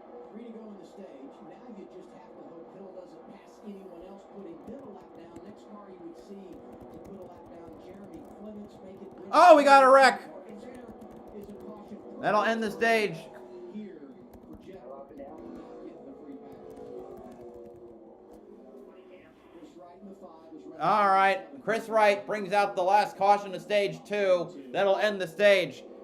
Austin Hill wins the stage. Allgaier 2nd. Creed 3rd. Sanchez 4th. Mayer 5th. Herbst 6th. Jesse Love 7th. Corey Day 8th. Brandon Jones 9th. Taylor Gray 10th. Back there, we've seen at times the track get blocked on restarts with large wrecks. This is going to end the stage. So take a look at it here. Off of turn 2. Yeah, we talked about it all day. Being too high out of the groove. There's just absolutely no grip. Chris was just too high. The track falls away from you there. It flattens out. Then the wall comes up quickly. He's able to keep it out of the inside wall. You know, we talked last week at Talladega about the level of concentration because you're just so locked in the draft. It's kind of the same here, right? I mean, if you miss your mark just a little, it gets away from you. And it's so odd as you look there. Spawn on his own because he sucks. That's right. You wouldn't think they were on a really drastically different line through that corner at that time. But the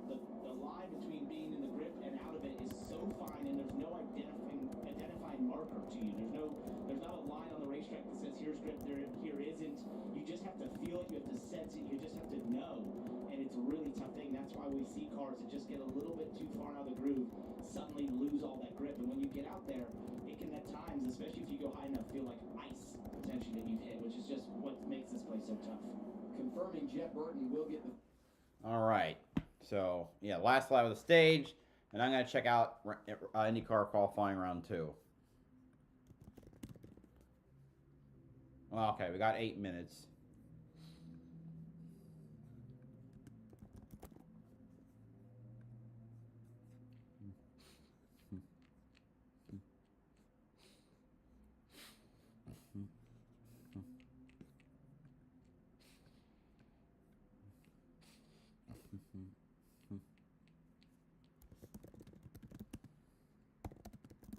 Kentucky Derby is soon.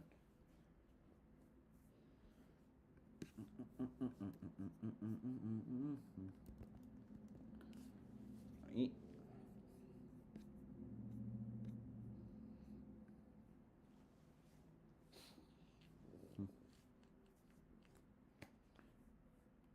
the hell?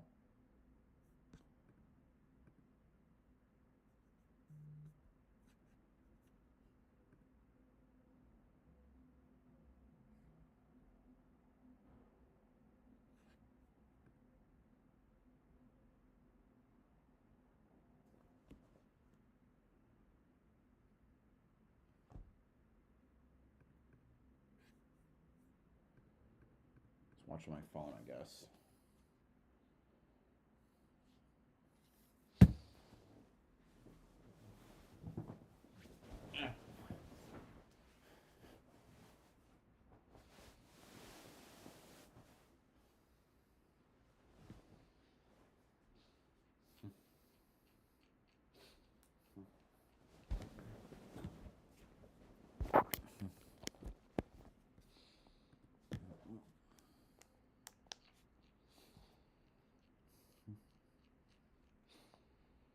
But I mean, F1 Academy, it's too slow for me. Yeah, so that car's now being moved. Oh, come on, who wrecked? Ella Lloyd. Okay. It certainly was a good start by Emma Felbermeyer this time. Yeah. But as you know, she is under a lot of attack now from Dorian Pain in second place, and Dorian, of course, is very much a contender for the championship. Only 7 points behind Maya Berg in the championship at this early stage of the season. And she had 3 wins last year. She's had the 1 win so far this year in China, but has been very competitive throughout. But as we see, Maya Berg has moved up to...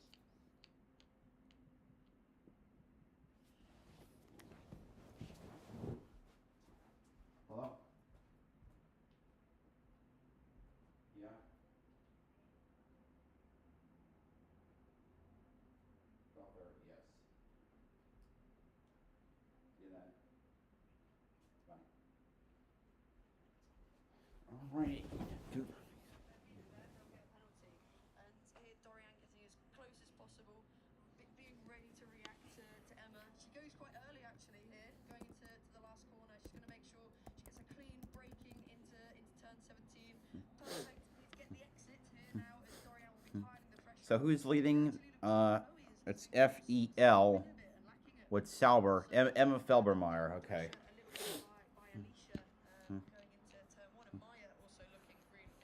So the race back underway, and Emma Felbermeyer has made a good start, but Dorian Pain in second place is definitely keeping the pressure on. Could be some other little movements going on. Oh, it's all a little bit tight there with Nina Gateman trying to go down the inside. It was okay, they managed to survive. Tina Hausman didn't make contact with them, but Felbermeyer has still got the edge over Dorian Pain. Meanwhile, Maya Berg is trying to catch on Palmoski with Chloe Chambers still in 4th place at this stage. Felbermeyer sliding around a little bit.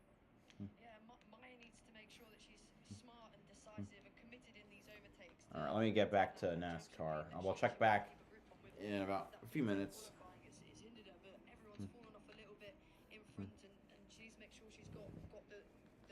Treat combos to wow your taste buds. Visit Andy's today.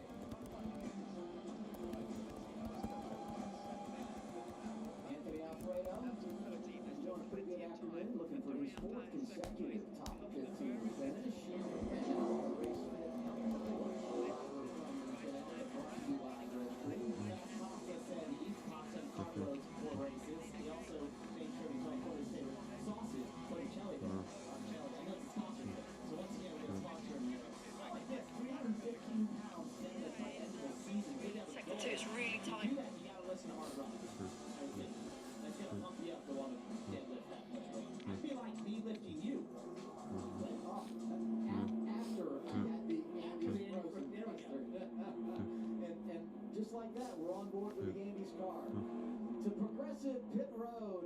going for the pass on Emma Felbermeyer. She takes the lead. Yeah, that Andy's frozen custard machine driven by Sam Mayer. Sam saying just a little bit snug, same as stage one. They'll look to take an air pressure adjustment on those fresh Goodyear tires and half an adjustment from the last stop. As we move further down the road, top of the screen, that's Nick Sanchez. A little free early in the run, nipping Felber. tight in the middle of the run, then free in a good way, he said to end it. Dylan, he said he didn't want to change much on that car.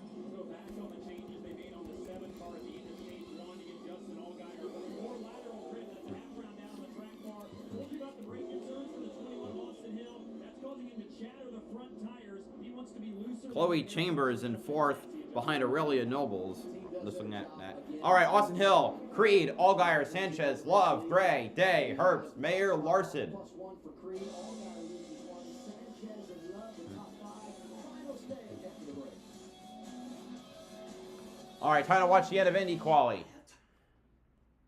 And I get to skip a Jardiance commercial, which is a plus. On the dash, the drivers will have the data showing them where the tire temps are, where the tire pressures are. They will have experimented on how to bring those temperatures and pressures up at the same time to reach their optimum moment at the end of that warm-up lap, that prep lap, at the start of their first push lap. So Armstrong Maya Woog in 6th behind the Red Bull affiliated cars. Someone got to 4th. Who is it? It's the PAL. Oh, Alicia Palmowski. we know how good O'Ward was through here. It was a massive time, but this is going to be one more lap. 58 seconds left. Apparently, the PA announcer at Texas called Catherine Legge. Power goes to the top, and now Newgarden. He needs this. He needs a good lap, and he got it.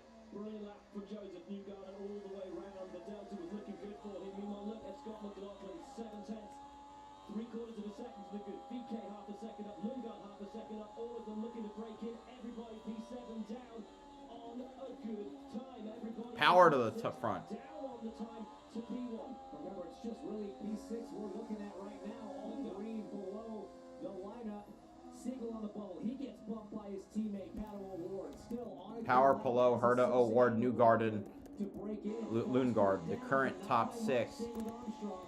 As we ride on board now with Siegel. On the outside, looking in. Kiffin VK, Simpson not fast enough. Neither is Kevin Simpson. to the top 6. He's 8. Nolan Siegel just quick enough. Siegel knocks out Lundgaard, his teammate. McLaughlin to 3rd, knocks out Siegel. Checkered flag is out. These will be the final laps. Armstrong coming around 13 now. Not going to be enough for him. He will go no further. McLaughlin, though, trying to improve a few hundredths up on where power sits. Here's VK. This is a big story. If Rena's Dorian, wait, what happened to Emma Felbermeyer? I didn't see that because I was watching quali. the weekend, that'd be huge.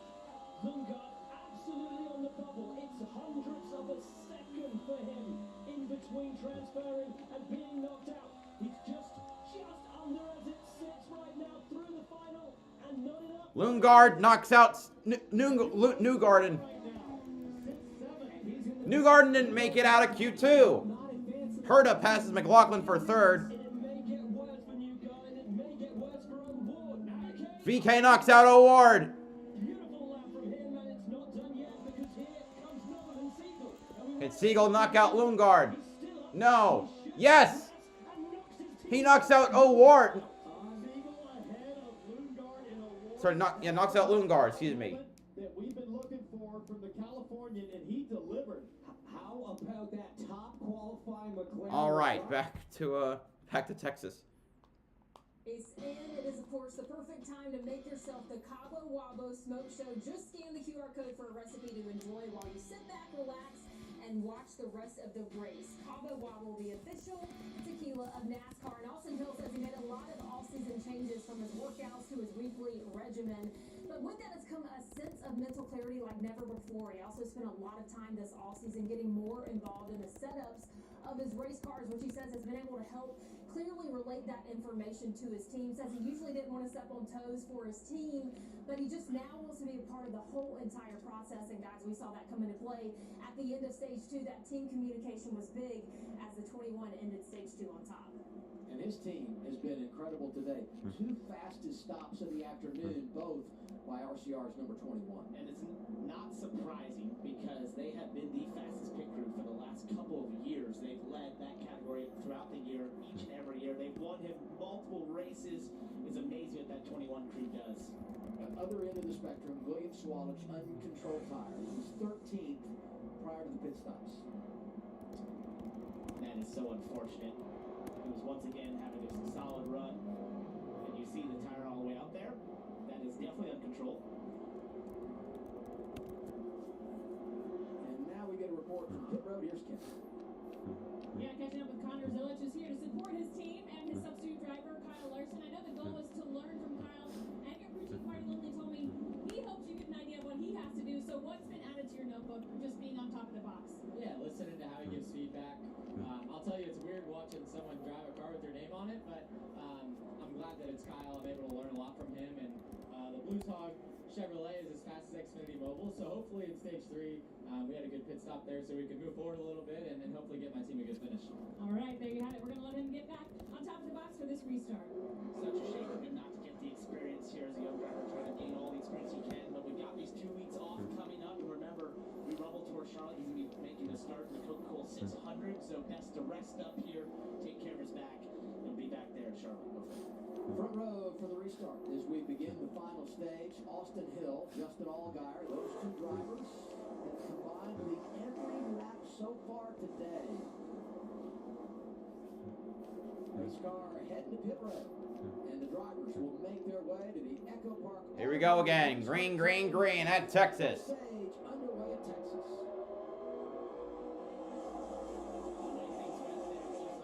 Oh, jeez, we got a wreck. Josh Williams, Anthony Alfredo. Oh, more. Mason Massey, Garrett Smithley, 6th caution of the afternoon comes out as we begin the final stage. Catherine Legg, Cautions today that we had in the race Gam. last week at Talladega. Some damage for the 54, the rookie Taylor Gray.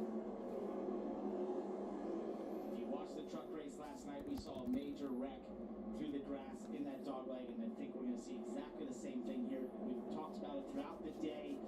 You lose your sight as you're following other cars, and you just lose sight of where that grass is as you go through a restart. It's really tough. Everyone starts to go lower and lower. Oh, man. At least 5 cars involved. I moved up, not enough. What? I didn't even show what happened to Sheldon Creed. I mean, Sam Mayer. I think when he gets to watch it all back, he'll see that he sort of followed the cars in front of him, which all sort of followed each other into the grass. And as that happened, it caused all sorts of checkups and cars getting into each other. You know, we see problems on restarts where penalties happen when you follow the car in front of you. You get out of line, right? I mean, you jump too early.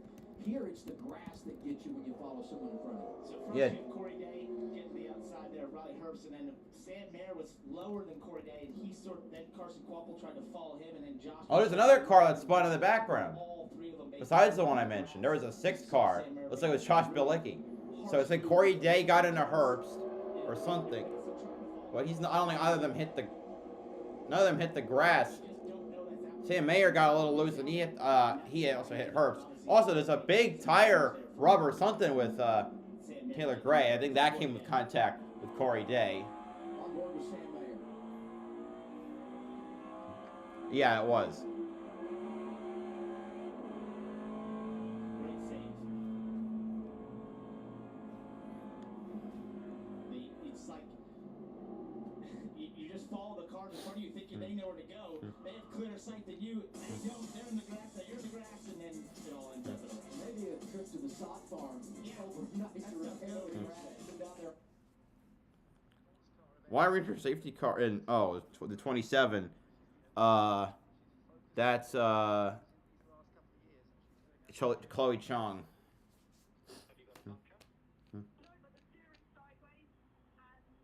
Toe wing failure in an F1 Academy race for the 27 to Chloe Chong. 5 laps to go after this lap is complete.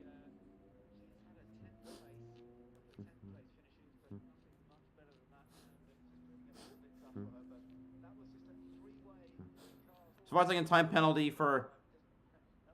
Oh, sorry. Chloe Chung is not the car who went out. It's Joanne Ciconte.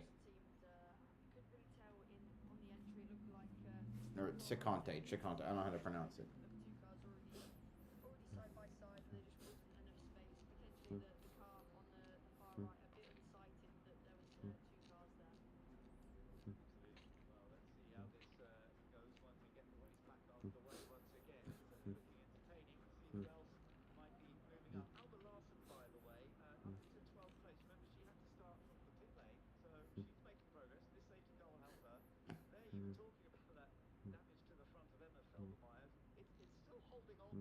Oh, I didn't even see that. Yeah, the part of the nose is come up, or that the nose itself has collapsed. No, it's the part of the nose has come up.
City cold memories in Europe. The NASCAR Powerball Playoff is back. Enter now to win a VIP trip to the NASCAR Cup Series Championship race at Phoenix Raceway, where you could take home $1 million. The race for the million is on. Powerball, the official lottery game of NASCAR, home to the NASCAR Powerball Playoff.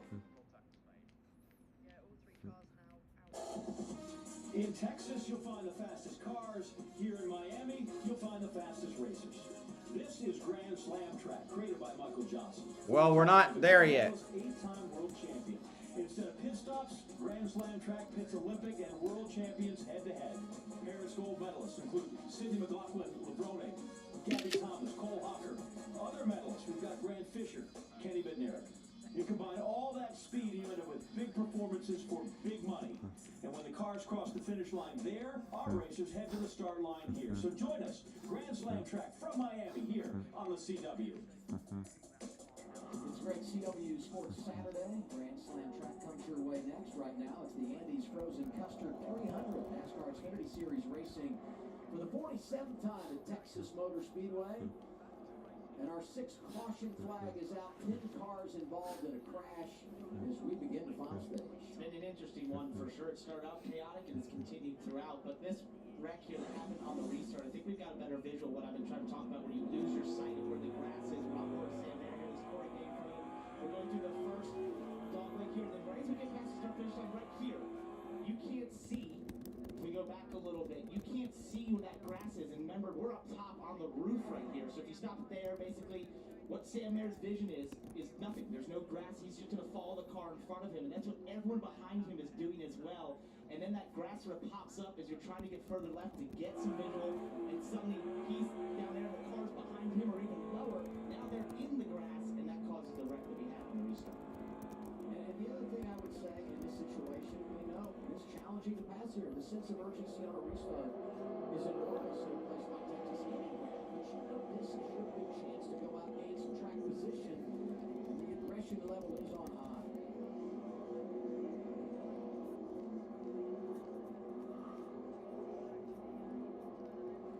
Let's give an update on driver 2, Jesse Love, Dylan. Restart in 4th, and a little bit under the weather this weekend. This was the recent team radio on the 2.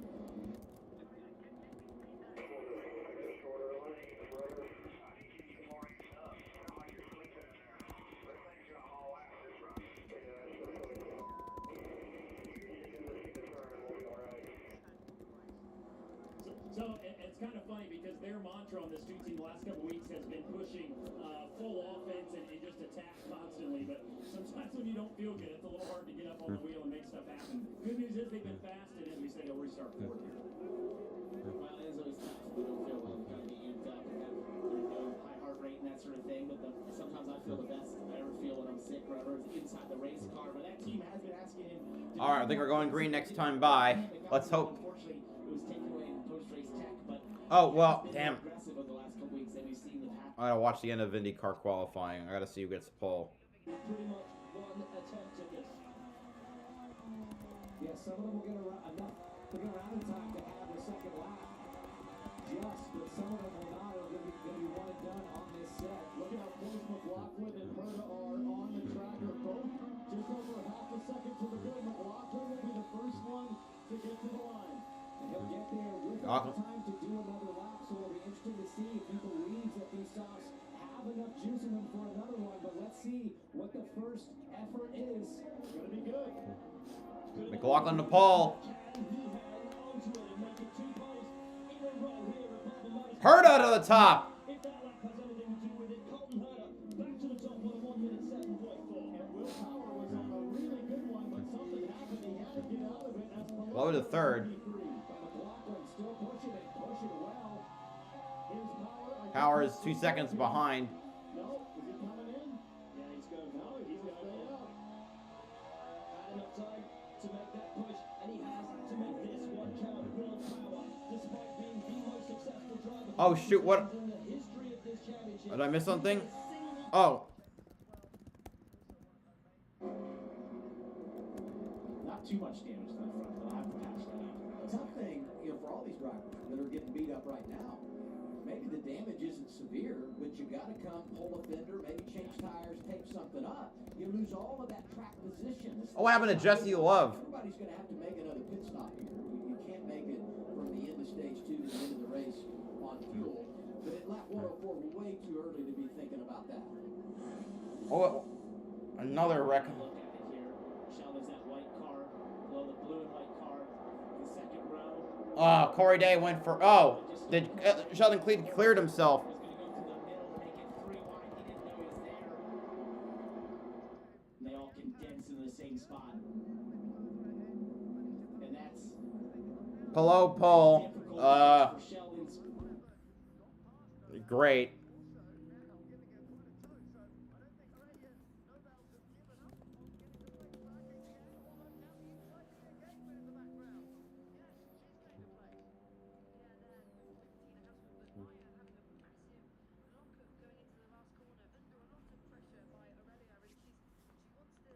Now, some damage to Corey Day and Jesse Love. Obviously, Sheldon Creed gets the worst of it, smashing right into the inside safer barrier.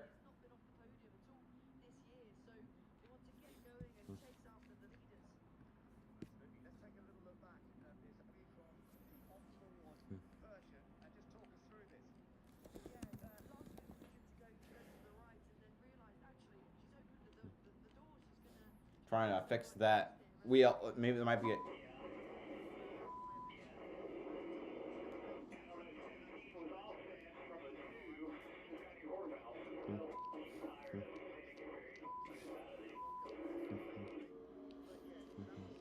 Definitely frustrating, and I can understand some of the frustration. You know, that, like I said, basically what caught him off guard there was the 17 was so offset from the 2 and so much lower, and he was going off the corner. Back to commercial. Oh my God, he ran. Yeah, Creed went right into Jesse Love. What the heck was that? That's the car he used to drive.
just, you know, everybody's so tight on restarts, and you know, just couple guys got in the grass, and I guess I got the worst end of it. So Reed even said something to me about it. He's like, grass, and it was just too late. So it's unfortunate. You know, we had a really fast Allo employer service to Chevrolet. You know, almost as fast as Xfinity Mobile until we started to mow the lawn there. So if we were racing lawnmowers, I'd be looking pretty good, but we're not. These are stock cars. So just hate it for everybody at Colling. We'll enjoy our weeks off here, regroup, and be back Charlotte. We've seen a number of cautions today. Do you feel like that's a product of not having practice yesterday? I think it's just a product of where certain people started at the beginning of the race. You know, a lot of the people that started closer to the front don't have a lot of laps here, or some of them have none, right? So I think that's just a product of it. Now, I'm not sure. I can't tell you why. Good analysis there from Josh Williams. It's good to see he's you know, not taking too heavy, lighthearted. Right after that, I agree with him. If we were racing lawnmowers, he had the right line. And unfortunately, it wasn't the right place to be. Kim references all the cautions, and we're averaging 10 here in the last 7 races. We had 7 cautions today. Creed's going to call it an afternoon, which is huge. I said it going to break, only 17 above the cut line, and he's probably going to continue to fall. In fact, as I look at it now, updating, he's +4. Yeah, it's been a disastrous last handful of races for the 00 after a strong start to the year. Creed could fall out of the playoff bubble. At HFT, just how fast those race cars were. As Haas years past, this could be a big opportunity for him. I've been expecting him to get that first win finally, but just has not had it gone his way as of late, and was having a very strong run. Now we go to the CW Garage. Here's Carla. Thanks, guys. And of course, everyone has a little different approach to this 2-week break coming up. Austin Hill is going to take a trip with his family. Sammy Smith going to run in the truck race at North Wilkesboro. But almost every driver says no matter their off-track plans, they're going to be sitting down with their teams either on the front end or the back end and assess where their team is at and how they're going to make adjustments moving forward. Parker, I know you used the term earlier today, Red Monday. That might be coming up pretty soon. That's a good point. Yeah, so this is a thought process in NASCAR as we get to Charlotte. That Monday post-Charlotte, it's kind of the first quarter of the season.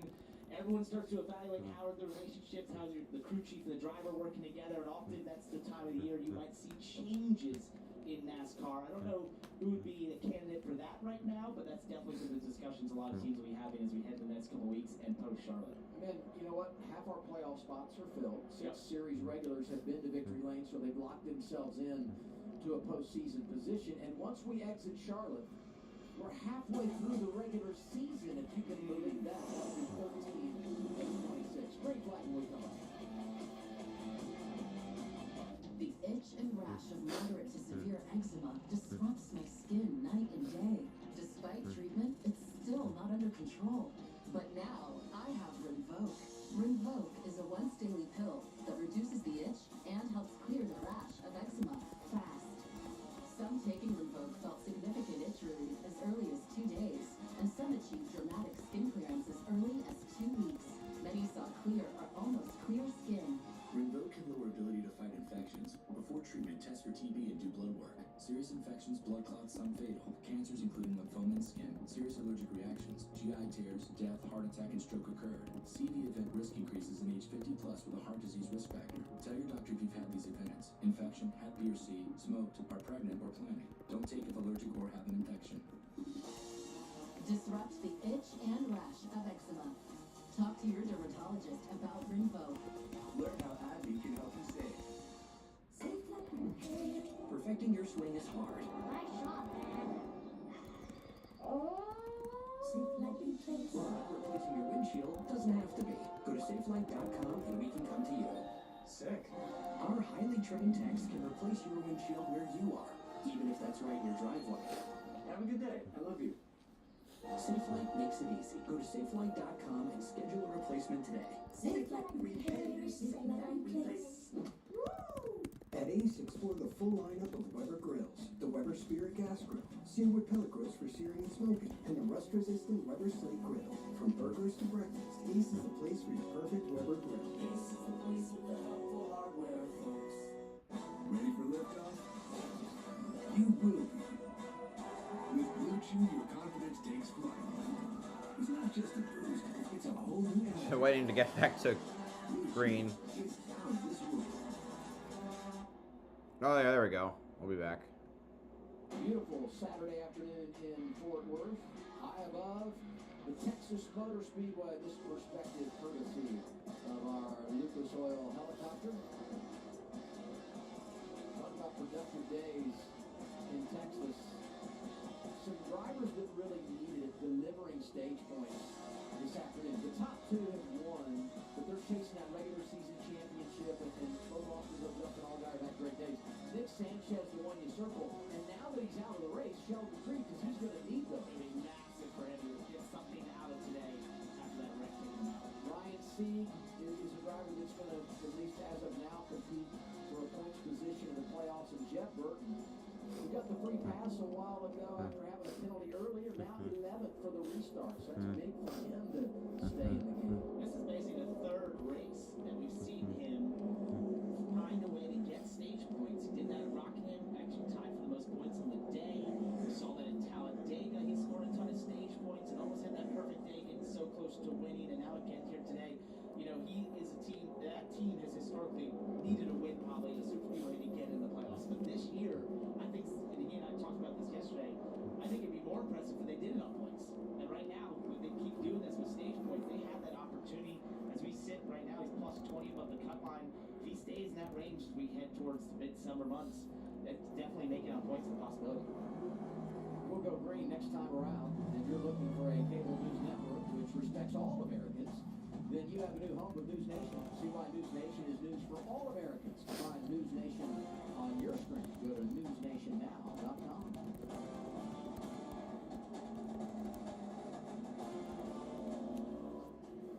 You know, when we talk about the restart, it's going to be those two veterans from Chevrolet up front, Allgaier and Hill. On the first two stages today, they've combined to lead every lap. Look what Chevy has done in 2025. 19 of 24 stages, almost 1,700 laps led, and they won 9 of 11 races. If you're in a Toyota Ford, for some reason you probably feel like an underdog. Well, and they've got, I think, 7 of the top 10 on the restart here, including the top 4. Row 1, Allgaier Hill. Row 2, Sanchez, and oh yeah, Kyle Larson right back in and outside of row 2. Green. Here we go again. Green, green, green. Can they stay? Can they stay that way? Squeeze on him and get him loose and try to use the outside. He got tight earlier in the day. Is he able to stay there? Someone got Mayer lost spots. Sanchez up to second.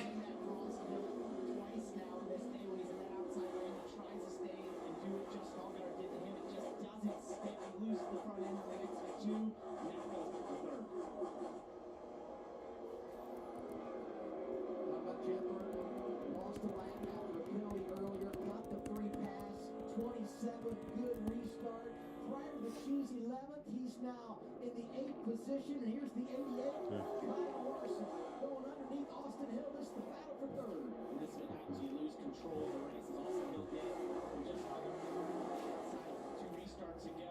That took away the control from being the control car in the restart, and now he's lost 3 positions basically, falling back to 4th. You knew how good he was when he was in clear, but now he's going to fight back in dirtier, and they're going to have to figure out if we get late race restarts how to make that car a little better, not be raced. Brandon Jones continues to impress today. Not sure exactly what the average running position is, but there he is in the pit spot. Meanwhile, 3 wide, 4 position. Daniel Dye, the rookie in the 10. The 18, William Sawalich. Matt DiBenedetto is there. Jeremy Clements in the 51. All of this happening from 10th on back. Sawalich had a good run going. They had that issue of pit lane. He's trying to fight back from that. Now getting himself back towards the top 10. That's exactly what he needs. After some of the races they had this season, he just needs a solid race and a solid finish in the top 10. All of these drivers racing for 10, just in front of them. Leland Honeyman in 9th. Damn. And we started the day off with him basically starting his own highlight reel, being involved in everything that was happening on the track. At one point, somehow, has found himself in the top 10. They got that top 10 in Atlanta, which was impressive. That's big for that small race team. Sharing time with Thomas Annunziata, driving for the Cook family racing team. And showing out here today, Dye starting to go in the wrong direction in the 10 car. For that Cook family racing team, they only have a handful of employees that work on the team going full-time this year. Ken McHugh is the crew chief, told me he's working on the cars and working multiple hats and different jobs, wearing multiple hats. So it's Swalich here. I think it would be easy to have a lot of anxiousness on a good start. Go get it, go get it. Being very patient. And then he realizes at this point what he's accomplished to come back defensively. Now just make sure you find your spot at the right time. And he needs that right now. Like, we just need to finish the race. It's been hard a bunch of times. You know, we look at Bristol, he was in the top 10, got involved in an incident. There's been tough racing like Hoopson, Darlington, they just didn't have the speed. He was trying to figure out this mile-and-a-half sort of style of racing. This has definitely been his best mile-and-a-half in terms of performance. And I think he knows the value that a finish, just a solid finish would do for this team and the momentum they're driving the offense that are ahead of us. More now on driver 70. Here's Kim. Yeah, you guys talking about the good run by Leland Honeyman Jr. currently in the 9th position. Talking to their crew chief, Adam McHugh, he said all their cars, remember, are the 42 chassis from last year, so they know there's potential there. Now, what he's trying to do with the drivers is instill that they have to finish where they're running. They've had some good runs, just not good finishes. So we'll see if they can end this day with a top 10. Going forward, one car that is going backwards since the restart is Austin Hill. Restarted first, back to fourth now. Here's some radio as to why.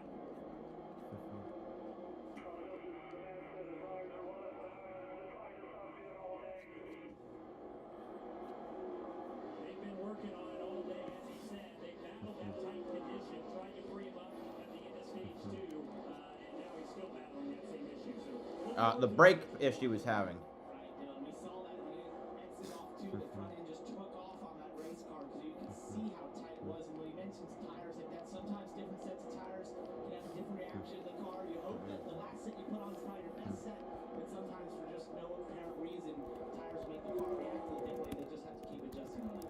Hill's fourth, Allgaier leading, sandwiched in between the battle for the runner-up spot. 48, the rookie Nick Sanchez, and right behind him, Kyle Larson, who is lurking in the 88. This is a great run by Nick Sanchez. It's been really impressive since starting 14th, got himself in the top 5 and just hasn't fallen out of it all day long. He's done really well on the restarts as well. Now to have Kyle Larson behind you, that's a tough one to hold off. One of the things I'll be interested to see is if Kyle's able to do some of that diamond line down 1 or 2 here that we saw him use earlier. We haven't seen other 42s successfully sort of going from the top and then sort of cutting down earlier on the exit corner. Maybe a little bit there, not quite as pronounced as we saw earlier, but that's probably going to be his best chance of trying to get a run in Nick Sanchez. This battle, it's significant. How quickly can Larson get around him? Because if you're Allgaier, you want to drive away and anticipate. Sanchez holding off Larson for now. Allgaier about almost 2 seconds away. Yeah, have the advantage before the green flag cycle, right? Just not really for Nick Sanchez right now. Oh, big time. Hold off the 88 a little bit. Nick is pushing it. Oh, he's really high off of 2 right there. Got side by side. Larson takes the spot. The inside, he was really pushing to get higher and higher in that groove, and it's sort of a forbidden fruit a little bit in terms of what you do. You feel every time you go through it, I can get a little higher, I can get a little higher, there's getting more speed. But as you saw on deck, the race car suddenly takes off when you just go too far out.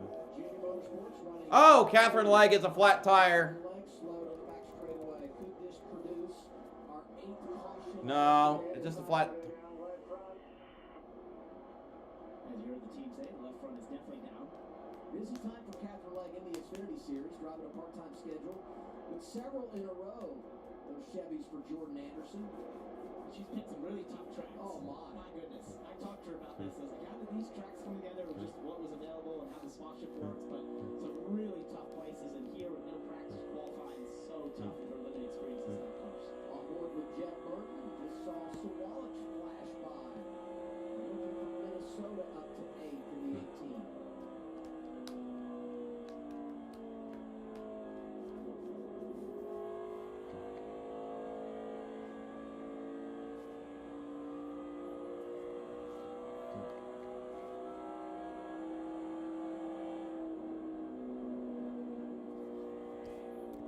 Listen to that throttle as they play it a little bit through 3 and 4 there. That's just what you'll hear all day. And it's so, at times when you're on new tires, you'll be burying that throttle as you get down to the center of the corner. Kim? Sheldon Creed out of the Care Center. It was a good day up until that incident. What can you tell us from your perspective? Yeah, I mean, frustrating for our Road Ranger Ford Mustang. For the first time in a while, I felt like I was a good restart and getting the lead away from having a shot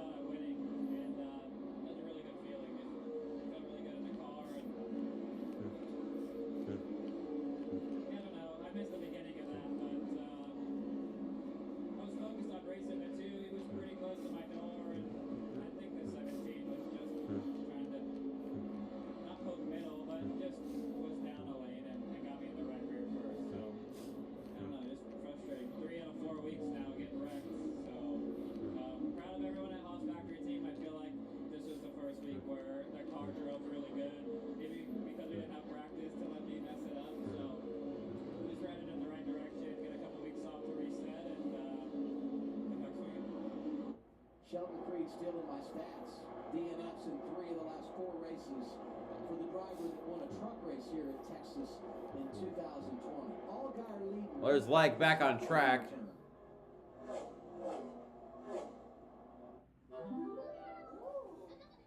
If you're There's Dibby and Jeb. I think Jeb's on the lead. Oh, he's in 9th. So he did not get lapped. So this will be for the 9th spot. Dibby on the inside. He gets 9th.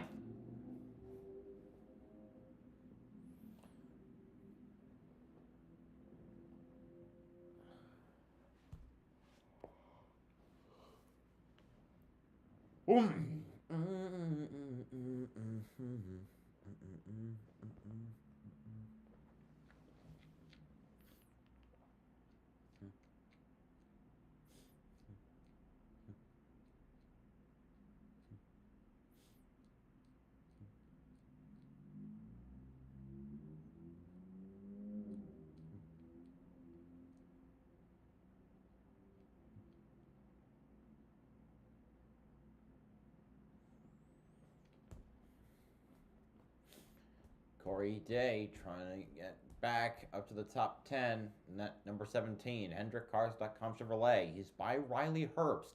He's getting in the back of Jeb Burton. Herbst coming back on the inside. The battle for 10th, 11th, 12th. Raging right here.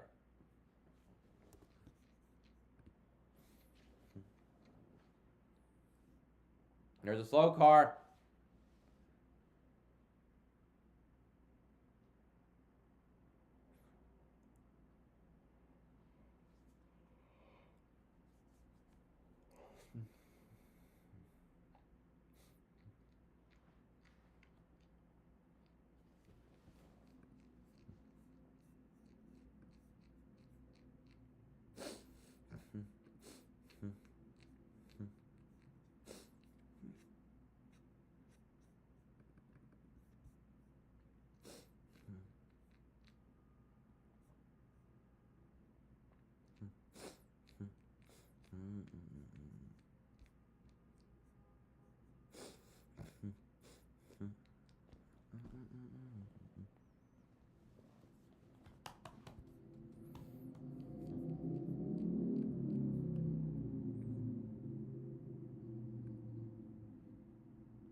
Get into lap traffic as Larson steadily approaches.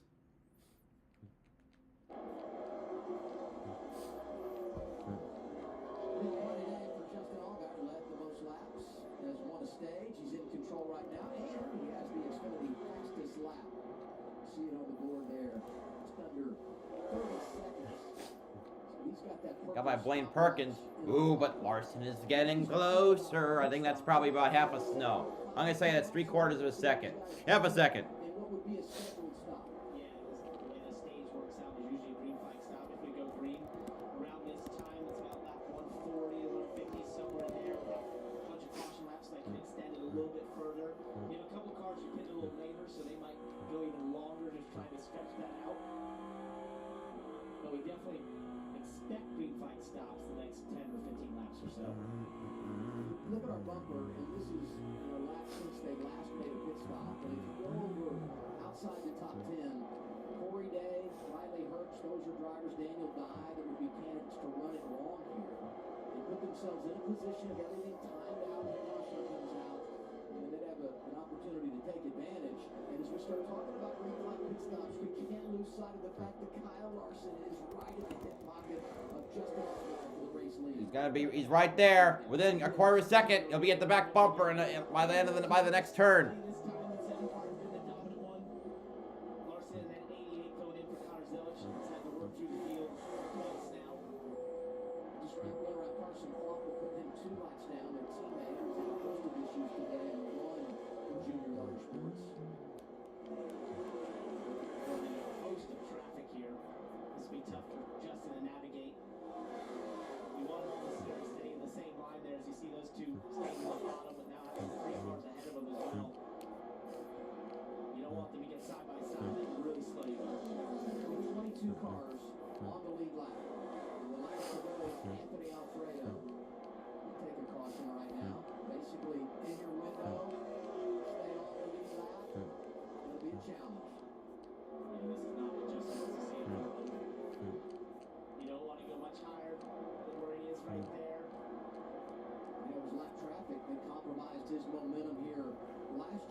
What's that black car? It looks unsponsored.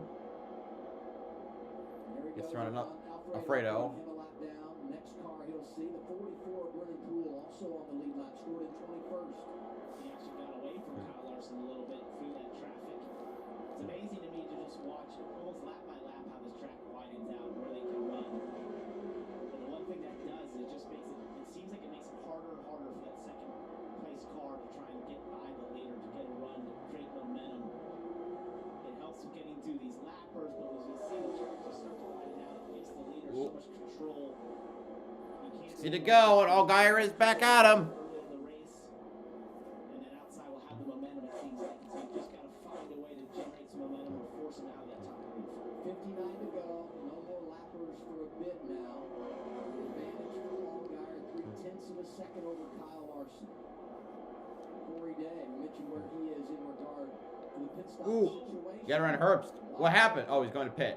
Riley Herbst was pitting, and he was on the bottom underneath Jeb and caught Riley really quickly. A little bit surprised Riley Herbst is pitting here because he was on the better end of it when you talk about fuel and tires, but they come down, assume it's steady with 59 to go, Kim.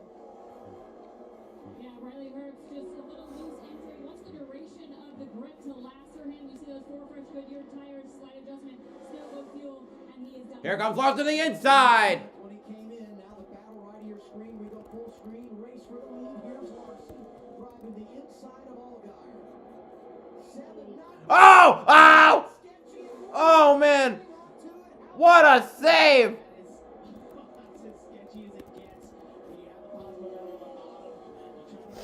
Oh, man. Allgaier defended. Larson almost lost it completely. Oh, man.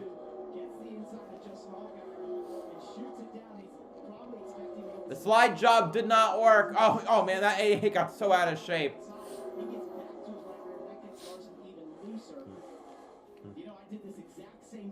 He got loose in the goose, as I like to say.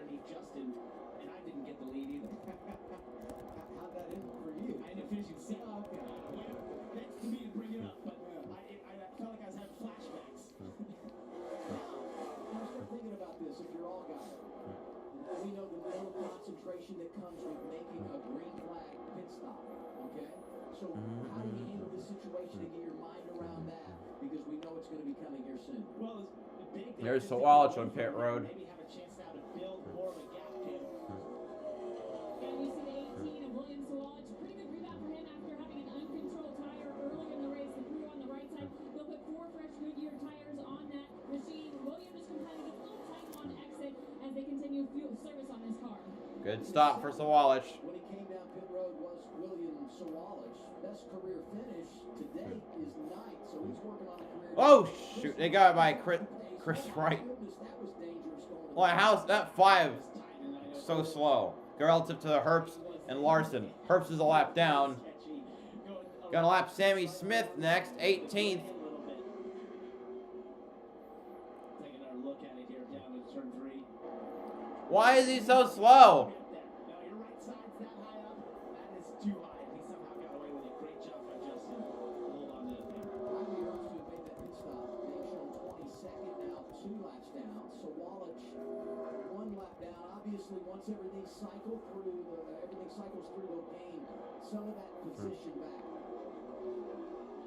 53 to go. The drivers running it a little longer here. The guys up front are than we saw the last time we were here 1 year ago. And this is where you fight so hard. Right, so Allgaier was leading before he caused the last, or the second last caution. I wonder if that's bearing it on his mind right now. Carry the speed on the outside into 3 and 4 and hold them off, not give them that pit position so easily. And now it's netted him to continue to be in the lead, have the clean air, and have a half-second lead right now as we rumble towards possible green flag stops for these drivers. That's why you fight so hard to keep it. It's our longest green flag run of the day. And you referenced the importance of track position. I go to Austin Hill. Won that battle off the pit road into stage 1. And he ends up winning stage 2. So it is big, enormous here at Texas Motor Speedway. More green flag pit stops. Back to Kim. Ryan Sieg on pit road. Harrison Burton, I think, on pit road as well. Last year was Sam Mayer, where he ended up second. Wanted to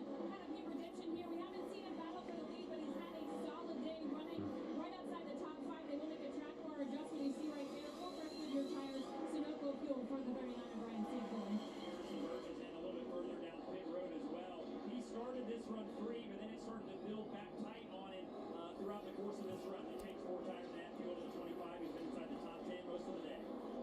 Scheduled green flag pit stops for a couple of Ford drivers. Ryan Sieg was 6th, Harrison Burton was 8th, and here comes Harrison's cousin, Jeff Burton, making a pit stop. Kim?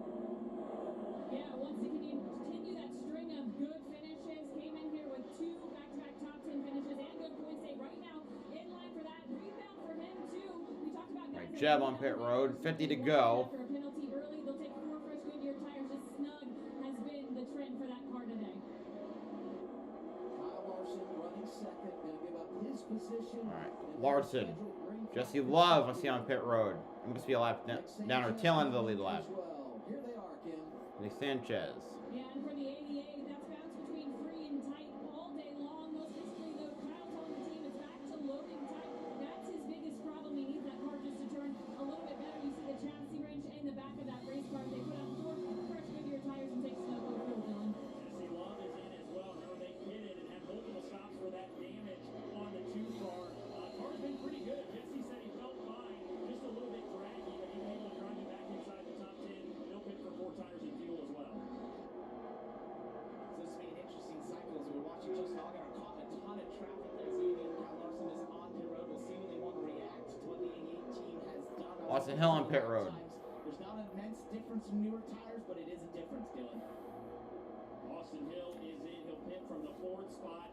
And we heard him talking about how tight he was. Allgaier gonna get to pit road too. For wedge adjustments, tire pressure adjustments, basically all of it under the course of that green flag run. They'll pit here. You see the wrench in the back window to make a chassis adjustment. Expect they'll make an air pressure. And there comes, right, Braden Jones as well. Austin Hill, Braden Jones in as well. He felt like he didn't have any front grip at the start of the run, but it started to come back to him. He's been inside the top 5, and right of the screen, Allgaier is in as well. Justin Allgaier making his pit stop 1 lap after Kyle Larson. So how will this merge out and does pitting 1 lap earlier, getting those pressure tires pay off for driver 88? Now this will be the battle for the lead right now, but it will be once everything cycles through unless the caution comes out. That would shake things. Here comes the 7 off the pit lane. There is the 88 in the turn. Oh, Larson gets the lead. Undercut. A massive traffic that really slowed up his lap times. That hurt him before getting on pit road. Advantage 88 team. Kyle Larson gets in earlier, and that's going to net him the top spot once everything cycles through. There are some drivers, though, that are yet to come in. In fact, the top 9, when you look at the bumper, have not made a pit stop, and they will have to make a trip down pit road before this thing ends. And some of them have a good bit of time before they're going to have to make that pit stop. We're on board with Sam Mayer, who's taken over the race lead. Last time he pitted was lap 109. So as you look at our bumper, 45 to go, that was 91 laps remaining. So he would have another 15, 20 laps before he would have to make a pit stop. Right, they'll most likely ride this out as long as they can in that sense to try to catch that caution potentially. If it goes late enough, then they can force others to want to come back. We got And there goes Allgaier. Oh no! Allgaier wrecks! Oh, almost hits another car. No!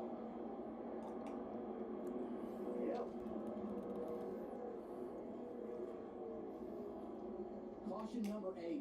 Damn, as soon as they come back into the room, the 7 smashes the wall at the start-finish line. Go back to 12 after the pit stop. And you think about how He's led the most laps today. times Damn. something like this happens. Ah. 9 laps, won a stage, was in control. And his record at Texas will go to 0 for 28. 28 start here today. Oh my God. For his first Texas. What happened? Down 24, Chris Wright is way off the pace. Chris, you gotta be kidding me. What the hell? Man, that's crap. He's going at such a high rate of speed. Can't react, and that's in that point in the quarter. Like, why was he so slow? Come on, man. We saw earlier when Justin went around the outside of Chris Wright, who was way off the pace a couple laps prior when he was racing with Kyle Larson. But really, that's just 2 cars at such a different rate of speed at that time, that place. Justin on newer tires is trying to make up time. He's just lost the lead at 88. He knew that. He saw that all unfold. Moving chicane. First time Allgaier has had a lap car impede his progress here. So now you start thinking about those drivers. And then again, the 5 was in the middle. And we are showing right now only 12 drivers on the lead lap. Let's get Chris Wright radio, driver 5. Yeah, you just gotta hold one line, man. Stay below that and outside. Good there, guys. Yeah, head forward, head forward. I feel like in that position, you know, where Chris was, he was sort of on the bottom and then sort of moved up and sort of lost the car, the pace they're going. So you look here once again from the aerial, you know, the team's saying, hey, you gotta hold one lane. He entered on the top, he's at the bottom, and now he sort of moves up, and that just makes it so unpredictable for Justin to try and choose where to go when a car's that much slower and you're going that much faster than them and they're moving lanes. You know, when lap cars are sort of told by NASCAR, you're told by NASCAR often, if you're a lap car, hey, the best thing you can do is just hold your lane. It doesn't matter what lane you're running, just hold it, just run a line. Allow the faster cars to have to get around you, but do it in a predictable way. When they're unpredictable, that's what makes it really tough. And as race drivers, we get angry when a car is unpredictable. They move lanes and they're way slower than you're going. It makes it hard for you to react because you're going so fast. You can't just suddenly turn the car on a dime. I don't want to make a case that Allgaier should have won every race this year or anything, but when you think about... That'd be quite a shock. But you think about their performance. Yeah. They're in the game every week. And, you know, to see it in this way for him is so disappointing. And now, you know, I look at our leaderboard, 6 or 7 drivers inside the top 10 that are yet to make a pit stop, that are on the lead lap. I should say 7 drivers that are on the lead lap that are yet to make a pit stop.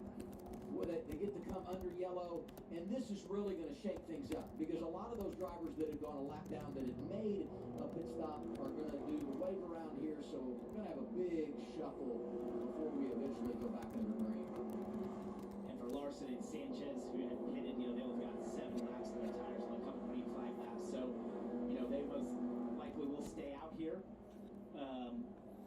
And if you look at, you know, some of those drivers that are going to have newer tires, it's not going to be a massive tire advantage, but it will sort of shake things up for what the running order is right now. William Sawalich had made a green flag pit stop, was a lap down. He gets the free pass here.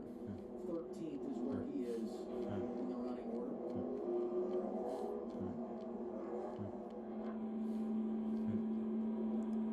Pit road's going to open this time, so we'll get a restart here. Inside of 40 laps to go. This thing a long way from over, and even though he's going to pit the guy that's leading this race for now, Sam Mayer, the guy that got the checkered flag here a season ago. Here comes Mayer and others, Kim. And Sam saying the car's pretty good despite that damage he sustained earlier. You see him at the top there. He said it did build a number or 2 throughout the run, so they will take a slight air pressure adjustment. Middle there, tight is the word on pit road for all of these drivers. Taylor Gray reporting need to be freer. He's just too tight on landing, and that car running just a little bit hot. And Daniel died there at the very bottom. That's coming into this race with 2 straight top 10s, looking for a third. Kevin Walter telling his team, no reason we can't finish top 10 here today. We have the speed. Again, just needs a little bit freed up so he has better turn in the race. Green flag, when the caution flag comes out rather, in the midst of a cycle of green flag pit stops, you know there's going to be a big shuffle. We'll reset everything before we come back. Justin Allgaier has been incredible today, but unfortunately his afternoon over prematurely as he gets involved with Chris Wright, who is more than 1 lap down in the race. Sadly, windshield chip.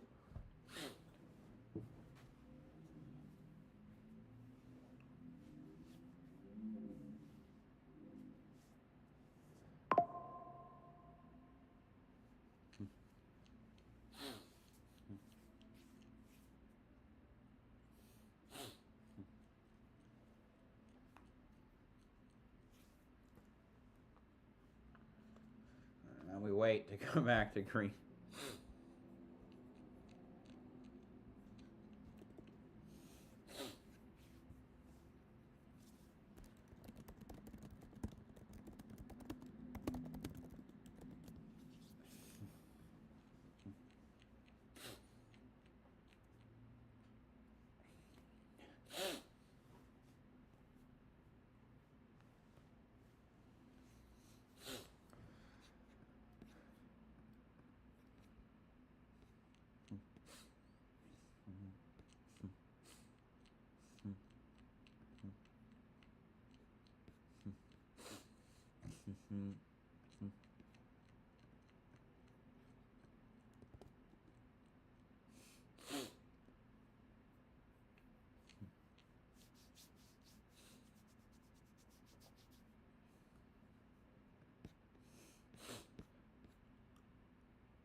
Back from Miami, it's coming up next on CW. I like this. Gabby Thomas getting warmed up and ready to go. And Parker, you told me. You're a pretty fast runner. I don't think you'd beat her. No, Gabby Thomas won the 200 meters, the gold medal Anything short. That would be my thing. in the Olympics. I used to run basically a 4.540. That was my early 20s. Yeah, I think I saw you at the NFL. The thing is, I was working out with a former NFL quarterback, and I wanted to get there. So we worked on it, and I did, and now I'm probably about 2 seconds slower. Yeah. And especially if I ate that. Are you okay to have a sample? I would. Okay.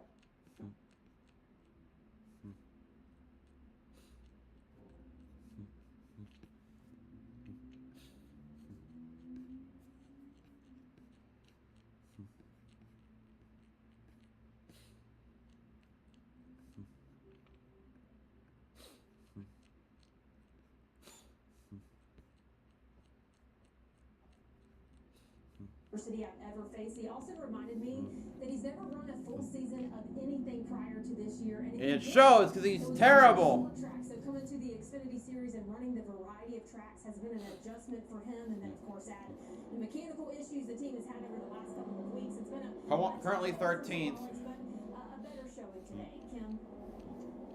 Yeah, let's check in with the 48 of Nick Sanchez, currently running in the second position. What a day for him. And it's been a combination of them being very happy with their speed lately. And Nick told me speed trumps everything in his opinion. If they have speed, the wins will come. He also has a great record here in the Truck Series. And on top of that, this is a brand new car. They were very confident about it. It's showing here today, looking to put the pressure on Kyle Larson. Dylan? Give another team that felt really good about what they had at the start of the day was the 8 car of Sammy Smith and Junior Motorsports. All of the cars all have been so strong today. But if we get a look at the front of this race car, you'll see the damage that they've had to encounter or overcome from the lap 1 collision. They net gain in that cycle of pit stops, stayed out long there. It's got them inside the top 10 now, Kim. Day done for Justin Allgaier after leading 99 laps today. You got tangled up with a lap car trying to pass. Just walk me through what exactly happened. Well, we almost got wiped out right before the green flag stop by the same car. And going to the middle of 3 and 4 there. He went up and then turned down and then went back up and then I tried to go to the bottom and he lifted and went back down. And just frustrating day. I hate it for all of our guys. Everybody in this J Logistics Chevrolet obviously had a really fast car. Having a great battle with Kyle there and I know we lost a little bit of time on that pit stop, but I still thought that, if the race plays out the way that it should, we were going to have a great shot at it. I'm frustrated at it today. I'm frustrated myself. Just, I'll go back and watch the film and figure out what I can do different. Top 5 cars that made a green flag pit stop. Top 5 prior to the choose, so they stay out. All right. Here was 6 prior to the choose. 37 to go. Pit road, 6 take the wave around. We got 19 on the lap. Restart 37 to go.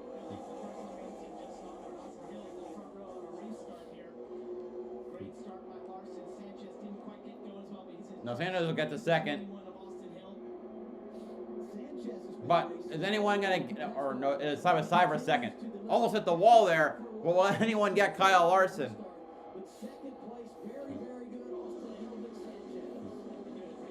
Ooh, look at how loose Sam Mayer is out of the groove.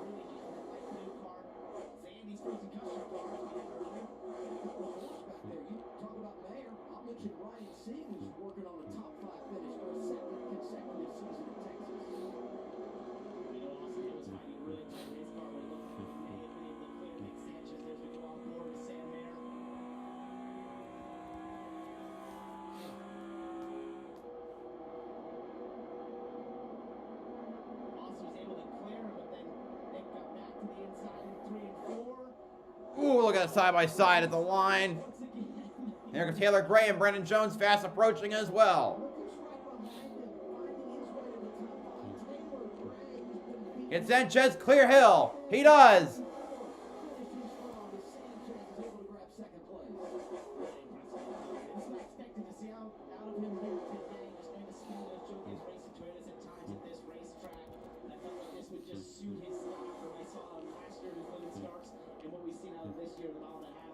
Really good job by him to be up here in the top 5. Two rookies in the top 5, 3 in the top 6, and all of them drivers desperately need a good day because they're fighting for a playoff position. And I appreciate Nick's sentiment for what we heard from Kim about how speed sort of fixes everything. As long as you have speed, I have to agree that if you've got speed, the other stuff you can hope comes together or gets put together in terms of executing races. But the speed they've shown today has been great. He's done an excellent job on restarts and hold on to a car at times that's pretty loose. These two racing second back. Larson loves it as he starts to stretch his advantage. He's got a 1.5 second lead over Sanchez. Jones quietly in the top 5. Mention of the rookies in the top 6. Daniel Dye back there in the 6th position. Really get by this 40.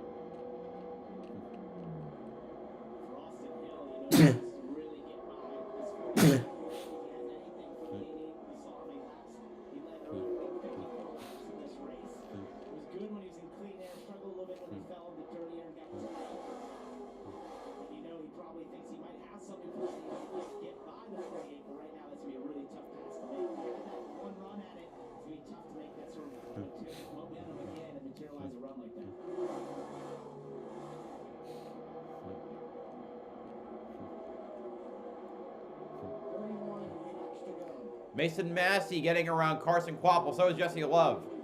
I said Mason Massey. So they're all lapped down. Oh, well, Massey and Quapple are lapped down. Jesse Love might not be.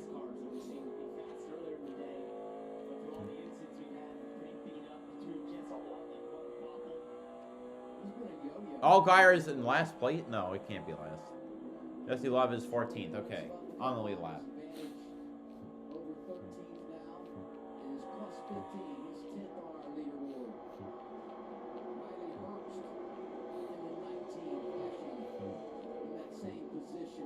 Was in line for his career best day, made the green flag pit stop, lost a lap, got the free pass, but he's trying to find some speed late. There's Corey Day as well. Almost moved up the racetrack a little bit by the 19. That's just kicking the air, taken away off the track floor. As Austin Hill continues to work on Nick Sanchez here, he's going to have to find somebody to get the run. Corey Day just got by Sawalich. We know that car, he talks about being tight, but it's looking a little better now as it gets close to the back of Nick Sanchez. And Nick does a great job going that outside lane down here in 3 and 4 to make sure he doesn't get the runs there.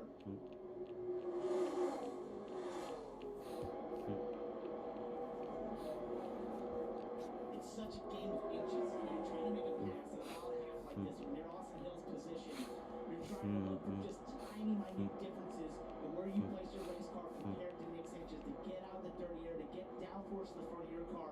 You'll see that Austin Hill, maybe down to 3 here, will just poke his left headlight out, just a little below the 48. That's just trying to get some air to it. There you see it. 48 inches a little higher, the 21 a little lower.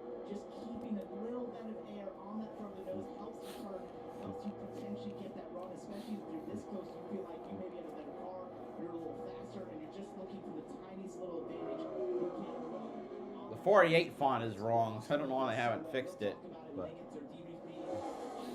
He'll talk about just the littlest things he did different to try to affect the air to make that race car turn. And the more that you can learn in this situation at this style of track, the payoff can be enormous. Because the next time we race mile-and-a-half Charlotte Motor Speedway, and twice in the playoffs, we're racing at mile-and-a-half tracks. So you have to get it figured out that early air so that when more is on the line, you can really step up, take advantage. And he's one of those drivers, no doubt, September, October, we'll be talking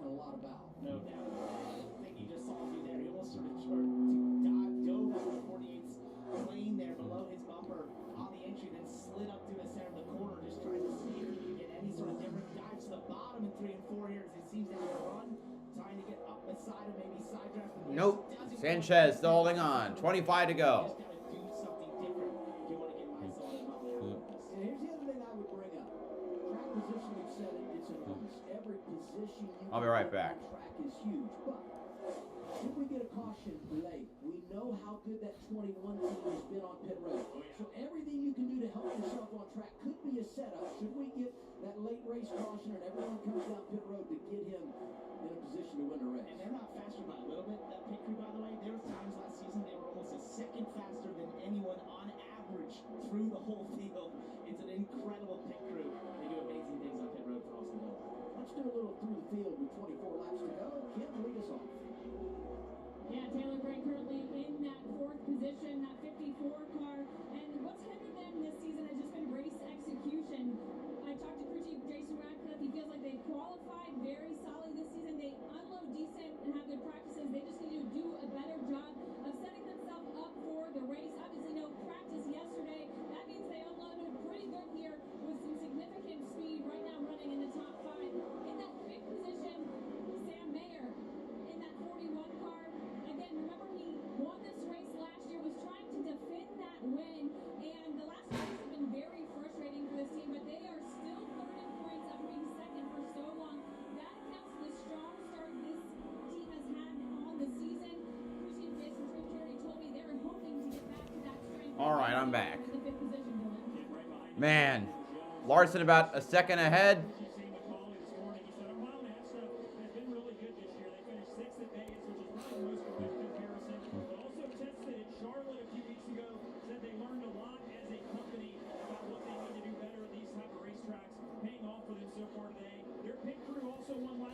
Xfinity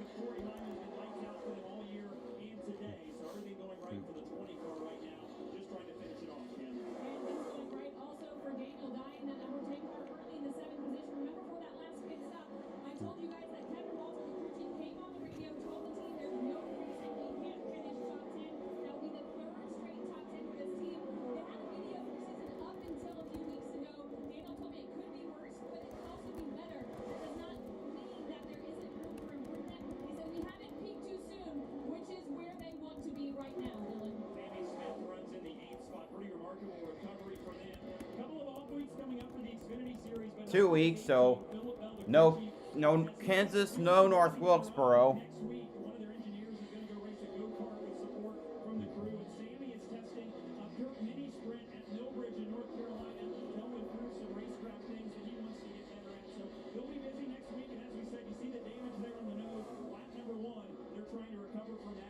Sammy's in 8th.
Such a slow start to the year. His first campaign driving on 42 for Youngs.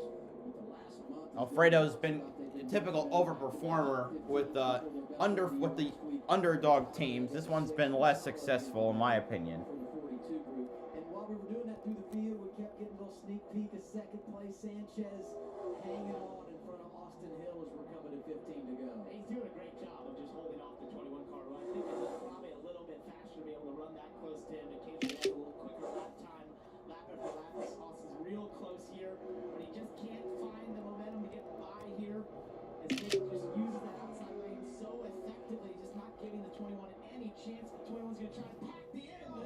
Ooh, Austin Hill on the inside. Sanchez gets a little high. And Austin Hill gets around Nick Sanchez after about 10 laps of trying to get to P2. Took him a long time, but finally 21 jumps in front of the 48 per second. This is why you don't love the Xfinity car. Look at this. You pack a little air on the left rear. You don't have to ever touch him. Just put the air there. That gets Nick super loose.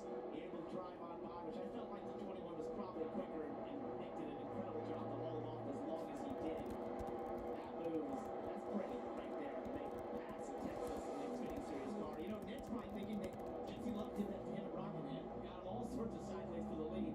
Now Austin Hill's with the RCR teammates packing air on. Good news is you're up to second if you're Austin Hill. Bad news is you're almost 6 seconds behind race leader Kyle Larson. And Larson found out midweek that he was going to drive this car. He flying to Talladega, final lap. Connor Zillich, the full-time driver, is leading the race. Gets turned into the inside wall, went to the care center, and actually made a post Sunday morning. He was just sore, but decided this week he's going to set it out due to injury to his back. And as we watch this in the final lap at Talladega, he's got a caution here in Texas. Wait, oh no, it's Corey Day. Damn it. Wow, this will change things for sure. It's Corey. And it's it down in turn 3 and 4. Is it a blown tire? Thinking about this, who's been driving that 17 this year?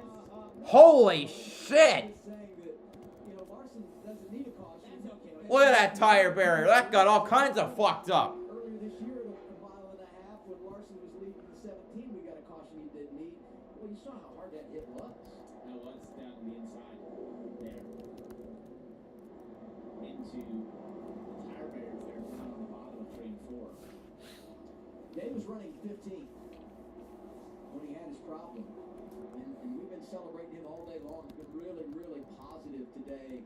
And we're already spinning as you see it up there top of the screen. Oh. Really high up the racetrack. We've talked about it. He spun in the middle of turns 3 and 4 and smacked the tire barrier. Up in that gray, those top 2 lanes here in Texas, there's absolutely no grip. So however he ended up there, he eventually lost the race car and ended up down on the inside racetrack into those inside barriers. Showing 18 cars on the lead lap. I'm just curious, what are you thinking here? Because track position has been huge. But man, I mean, you're going to have right around 10 laps to go for the restart. Yeah, and I think that's the discussion.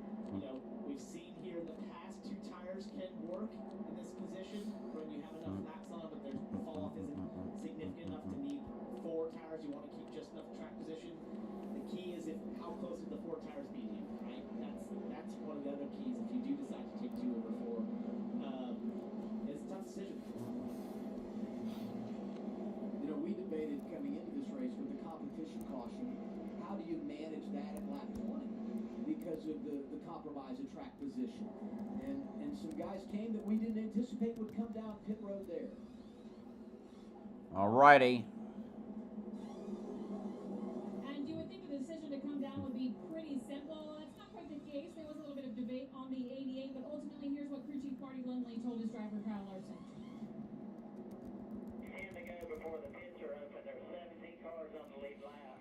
I think a lot of them comes. I think we got to come to win. Okay, yeah, whatever you want to do.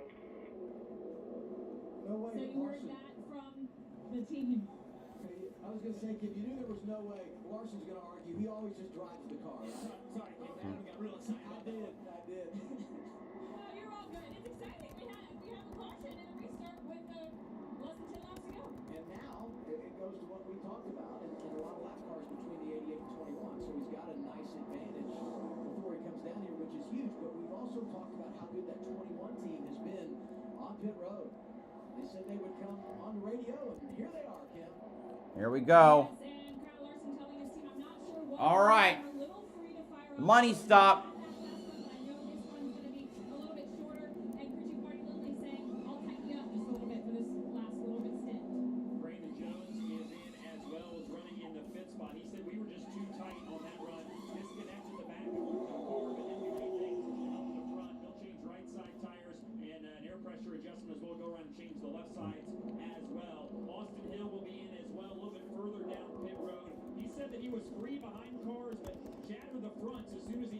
Harrison Burton up to second, I think. This is going to be fun on the restart because 6 cars stayed Austin Hill stayed out. including Austin Hill. Oh boy. And Nick Sanchez. Let's get it. Get your popcorn ready. Load these guts. Round them up. On fresh tires. Restart inside of 2 laps to go when we return to Texas.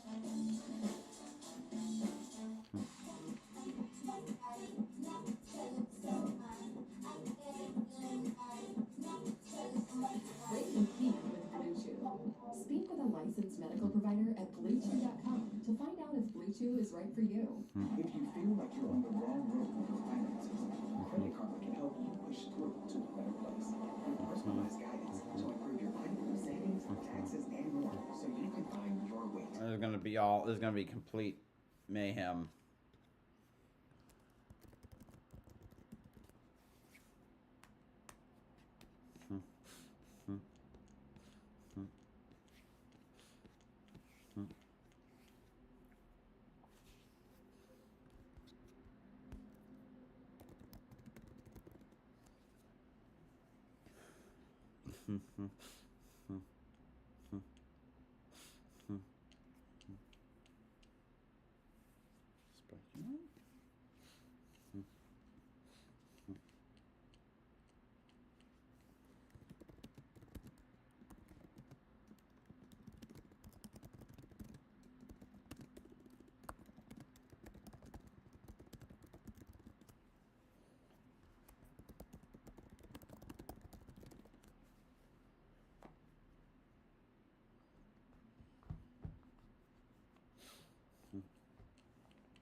You know, looking at the ARCA qualifying results because it was canceled to rain.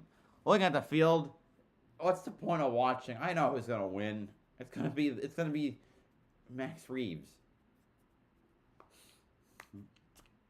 Like, we got no Cole Raz. Maybe Tyler Reif.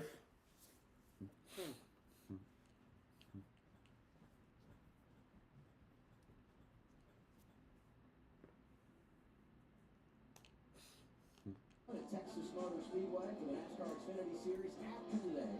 2 weeks off. Next time we're on track. Memorial Day weekend in Charlotte. Saturday, May 24th, 3:30 Eastern Time, 12:30 Pacific. We look forward to that right here on CW. Now the choose. Hill goes inside, Sanchez outside. And there's what I'm watching. Where did Larson go? Outside of the 80. Oh God, 7 laps to go when we go green. By some of these other cars that don't quite have the same level of grip on older tires than him. He's able to work it in. You don't want to go too high though. We've seen plenty of guys go too high and lose the nose of the race car, lose the rear of the race car on the exit. We also had this on pit road here. Riley Herbst in the 19 car. Circled there. The black car gets hit by his teammate William Swalich and goes for a spin.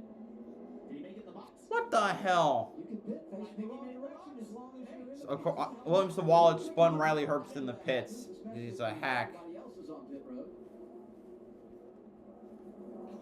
Austin Hill trying for his 4th win of the season. And how about his first-year crew chief, Chad Haney? He's having quite the time. Outside of him, Nick Sanchez looking for his first ever win. You got Taylor Gray, another rookie, on row 2 looking for his first victory. Outside of row 2, Sam Mayer, who won this race last year in a photo finish. And you really got to keep those rear tires clean. They can get very dirty here. We talk about all that dust on the outside lane. That comes up under caution. It's really easy to spin your tires here in Texas. Larson outside of row 4 in the 88. Going to be 7 laps remaining when we go green. Here we go. 7 laps to go. 10.5 miles to victory lane. Oh, a bad start for Austin Hill. You got squiggly. Nick Sanchez barely ahead. We see cars zipping on the low side. 3 wide. Sanchez on the high side. He takes the lead. But here comes Sam Mayer to make it 3 wide. Oh! Mayer's up front, but Larson is already up to second on the new tires. He gets loose in the goose. Where did Mayer come from? My God. He's trying to skirt away. Taylor Gray, I don't even remember if he bit or not. There's also Sammy Smith. He's had that tape on his car for a lot of the race.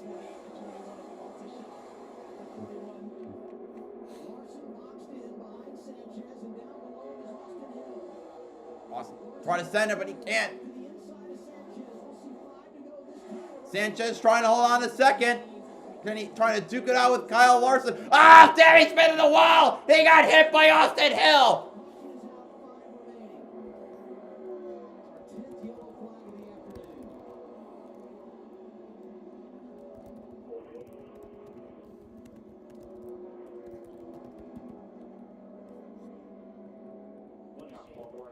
Damn, after such a great recovery, too.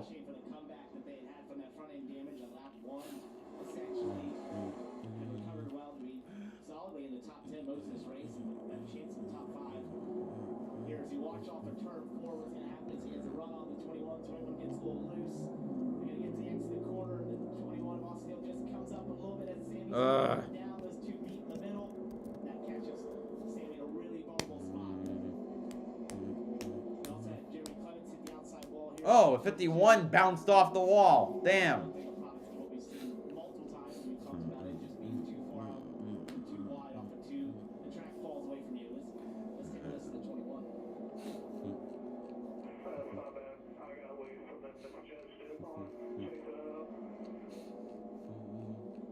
I'd agree. That's a good assessment. You know, I don't think Sammy did anything wrong. He didn't have an awkward line. He wasn't cutting down in any respect. But you saw Austin have that wiggle through the center of the corner and just chased the car up far too far. And looks like we're going to overtime. I'll say this though, and Sammy's had a great comeback as you talked about. But having a win in his pocket, enormous when you don't get to finish, you feel like you deserve on a day like today when they battled so hard through the rough times early in this race. And it doesn't mean they can keep it rolling. The way this day is going, you still might end up with a finish. That's true. We're going to go to overtime to decide this thing.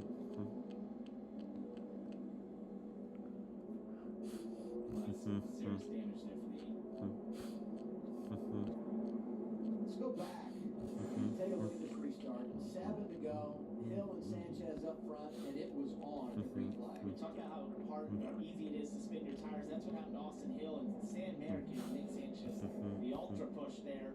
Pushed him so far out that he was a little too wide off the 2, got to the center and did an amazing 3-wide pass down into 3 and got this bump and pushed by Larson down the back and gave him that lead. That was an incredible move, and then Larson just ends up too high, and Nick shoots the middle there, which was amazing to be able to cut under Larson and get back in the second. That shot, that's a major shot. I still don't know what it is about Sam Mayer in the last 7, 8 laps in Texas, because last year I felt like he Like Mayer has been nowhere today, and now he's gonna have 2 laps to win. Some sort. This push was really powerful. You can see the car wiggle around as he gets that hit. Kim? Well, as we think about this choose coming up for this next restart, Nick Sanchez currently in the 2nd position. So does he choose the front row, or does he choose the lane he thinks is going to be best? Here was his thought. I think you obviously got to go opposite again just to keep the 88 from having clean air. Sure. So you heard the thinking, and I'm sure, Parker, you would agree, keep that clean air off the 88 of Kyle Larson for this restart.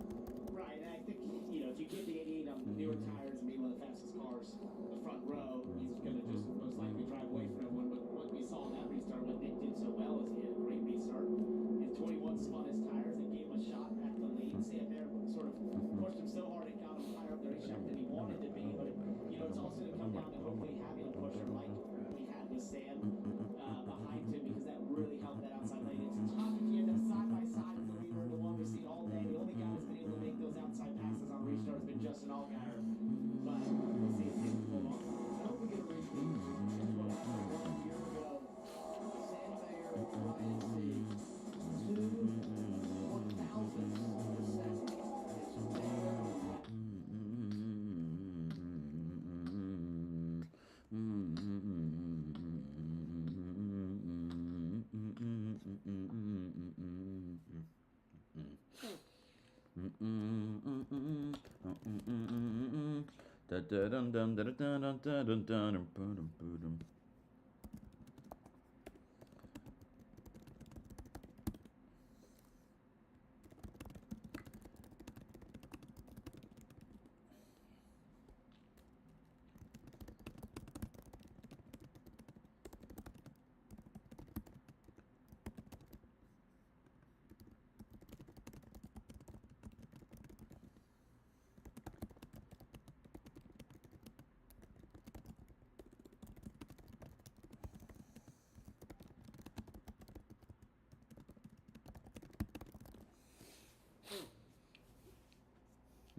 Mayer, Sanchez, Hill, Larson, Gray, Harrison Burton, Love, Ryan Sieg, Herbst, Jones.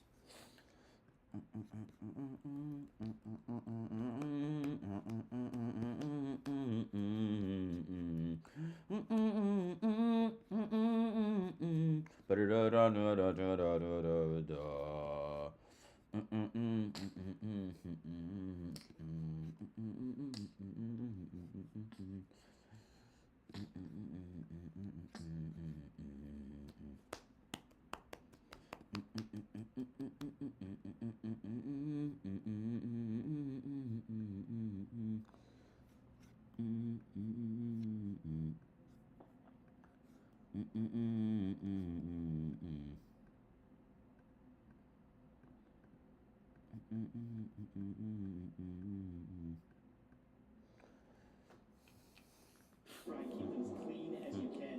You see them weaving around right now. And that 25 Harrison Burton, you mentioned it, he's also on the same tires that Kyle Larson is on, essentially. So they're both on newer tires. These cars around them need to be one to watch as well.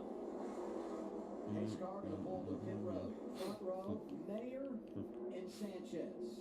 It's overtime. Here we go. It'll be 2-lap dash. Let's do it.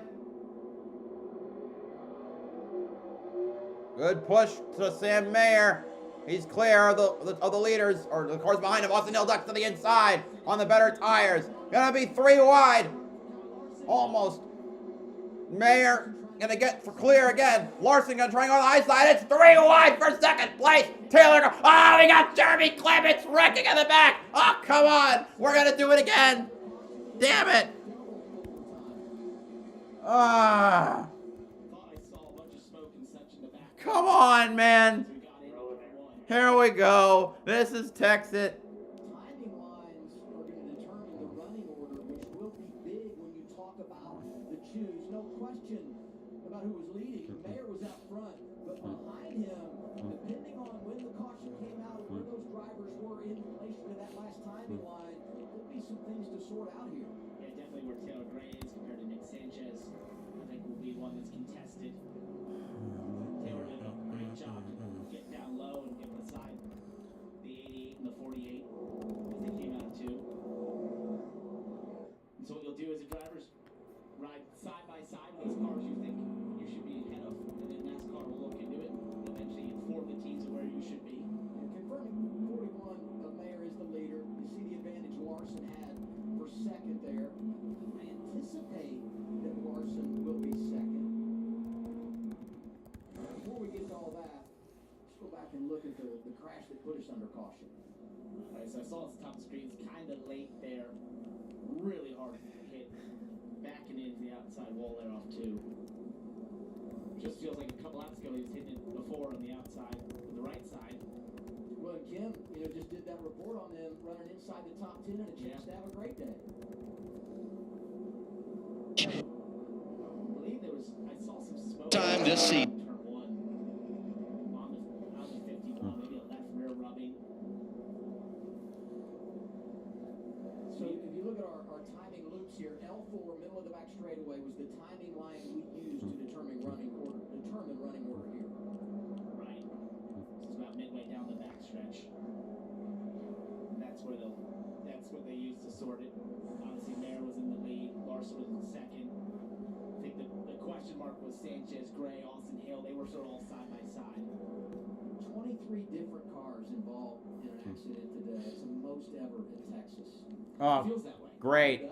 That's not a record you want. We got in our rhythm there early in the final stage. Yeah. And you felt like this was going to be that typical mile and a half. Dice it up stage 1, stage 2, then you have long green flag run, and the total complexion of the race changes. Not the case today.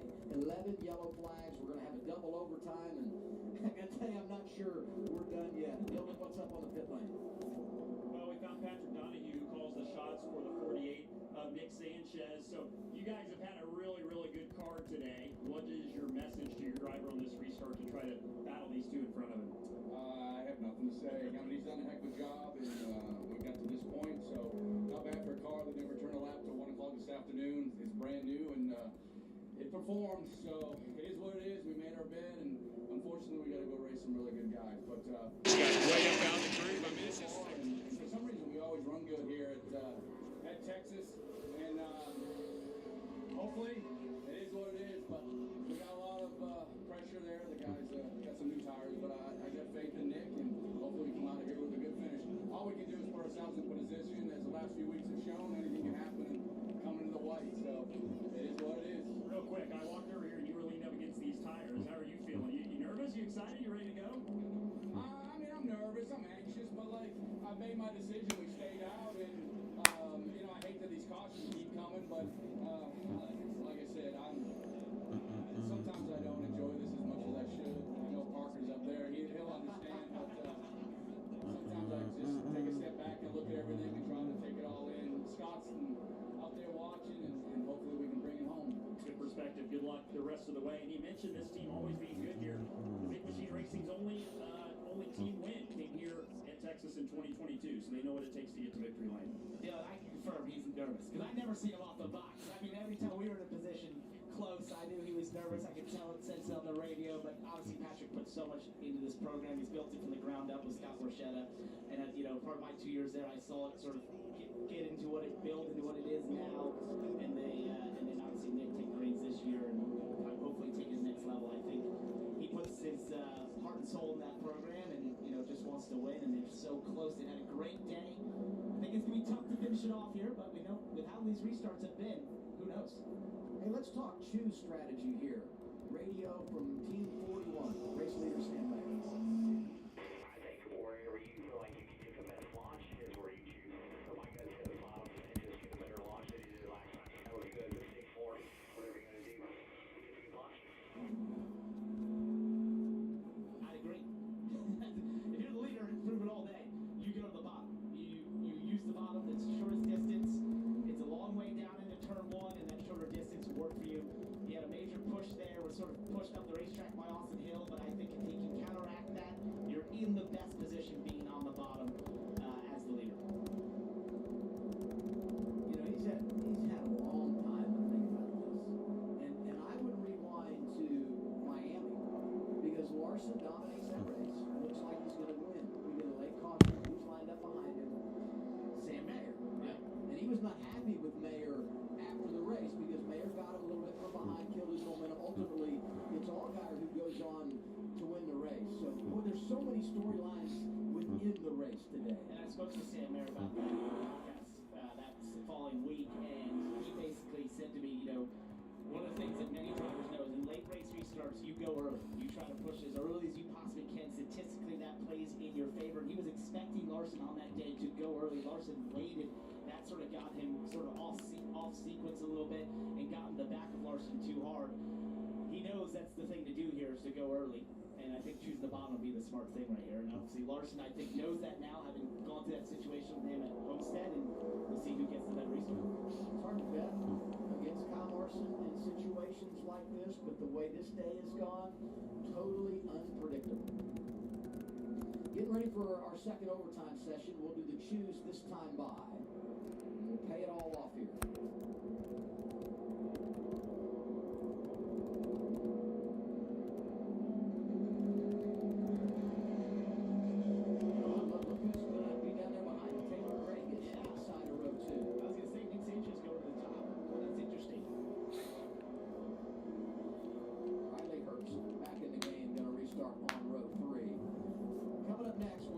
Here in Texas, it's the return of Grand Slam track from Miami. The top names in the game on the line. This is where legends are made. Grand Slam track from Miami. It comes your way next on the CW. And if they have finishes as good as what we're about to have here, we're all winning on the CW this Saturday. I was also saying, if this goes wrong, we could see another Grand Slam. Yeah. Oh, that's terrible. If I could walk out, I would, but I can't. I'm going to stick with you for the end. Okay, yeah, I appreciate that. I might need you for a while.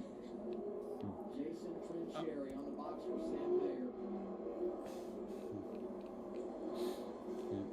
You know, he's nervous right now. Said the last few weeks have been frustrating for that 41 team. They've had damage in this race, and they find themselves controlling this restart position in overtime. What can they make happen? Double overtime. Pace car going to pull down here. Mayer Larson on the front row.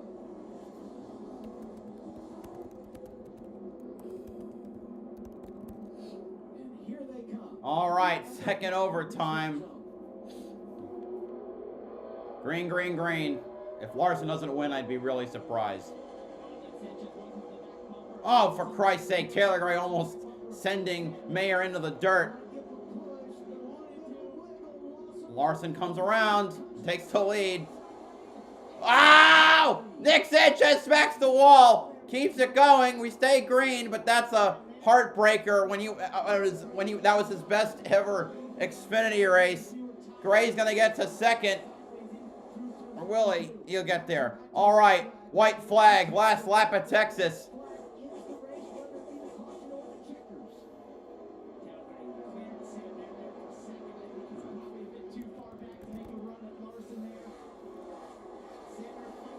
Mayer gets loose and it goes. He taps the wall.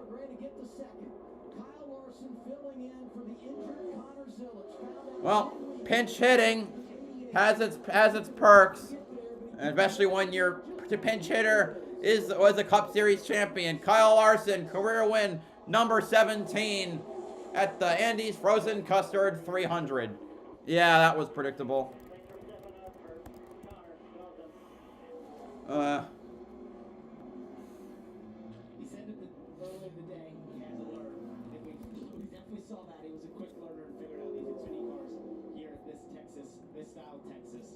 But I think for that young driver he's filling in for that was on the box watching, what he could have learned from today was there was points in time that 88 was shoved further back in the field than he wanted to be. Was shoved in positions that he probably didn't want to be. But he stuck with it and found a way to win late in this race through multiple overtimes and multiple restarts. I think that's a great lesson for Connor Zilch, just seeing so good to be so closely in his own race car. There you see the 48. We mentioned him getting out of the groove. He was just too high up there and made that work. Multiple restarts, but on this last one was just a bit too far up. There's no grip out there. Sanchez fell to 20th. Final car on the lead lap. Paid a huge price when you look at the standings. Went from -4 to -21. For Larson, career win 17. Last victory coming at Bristol's second win of the year. Right of your screen, you see the frustration for Sanchez. Well, the crowd cheering for Larson. Second win in Texas for Kyle Larson in the Xfinity Series. He starts top 5 in the Cup race here tomorrow.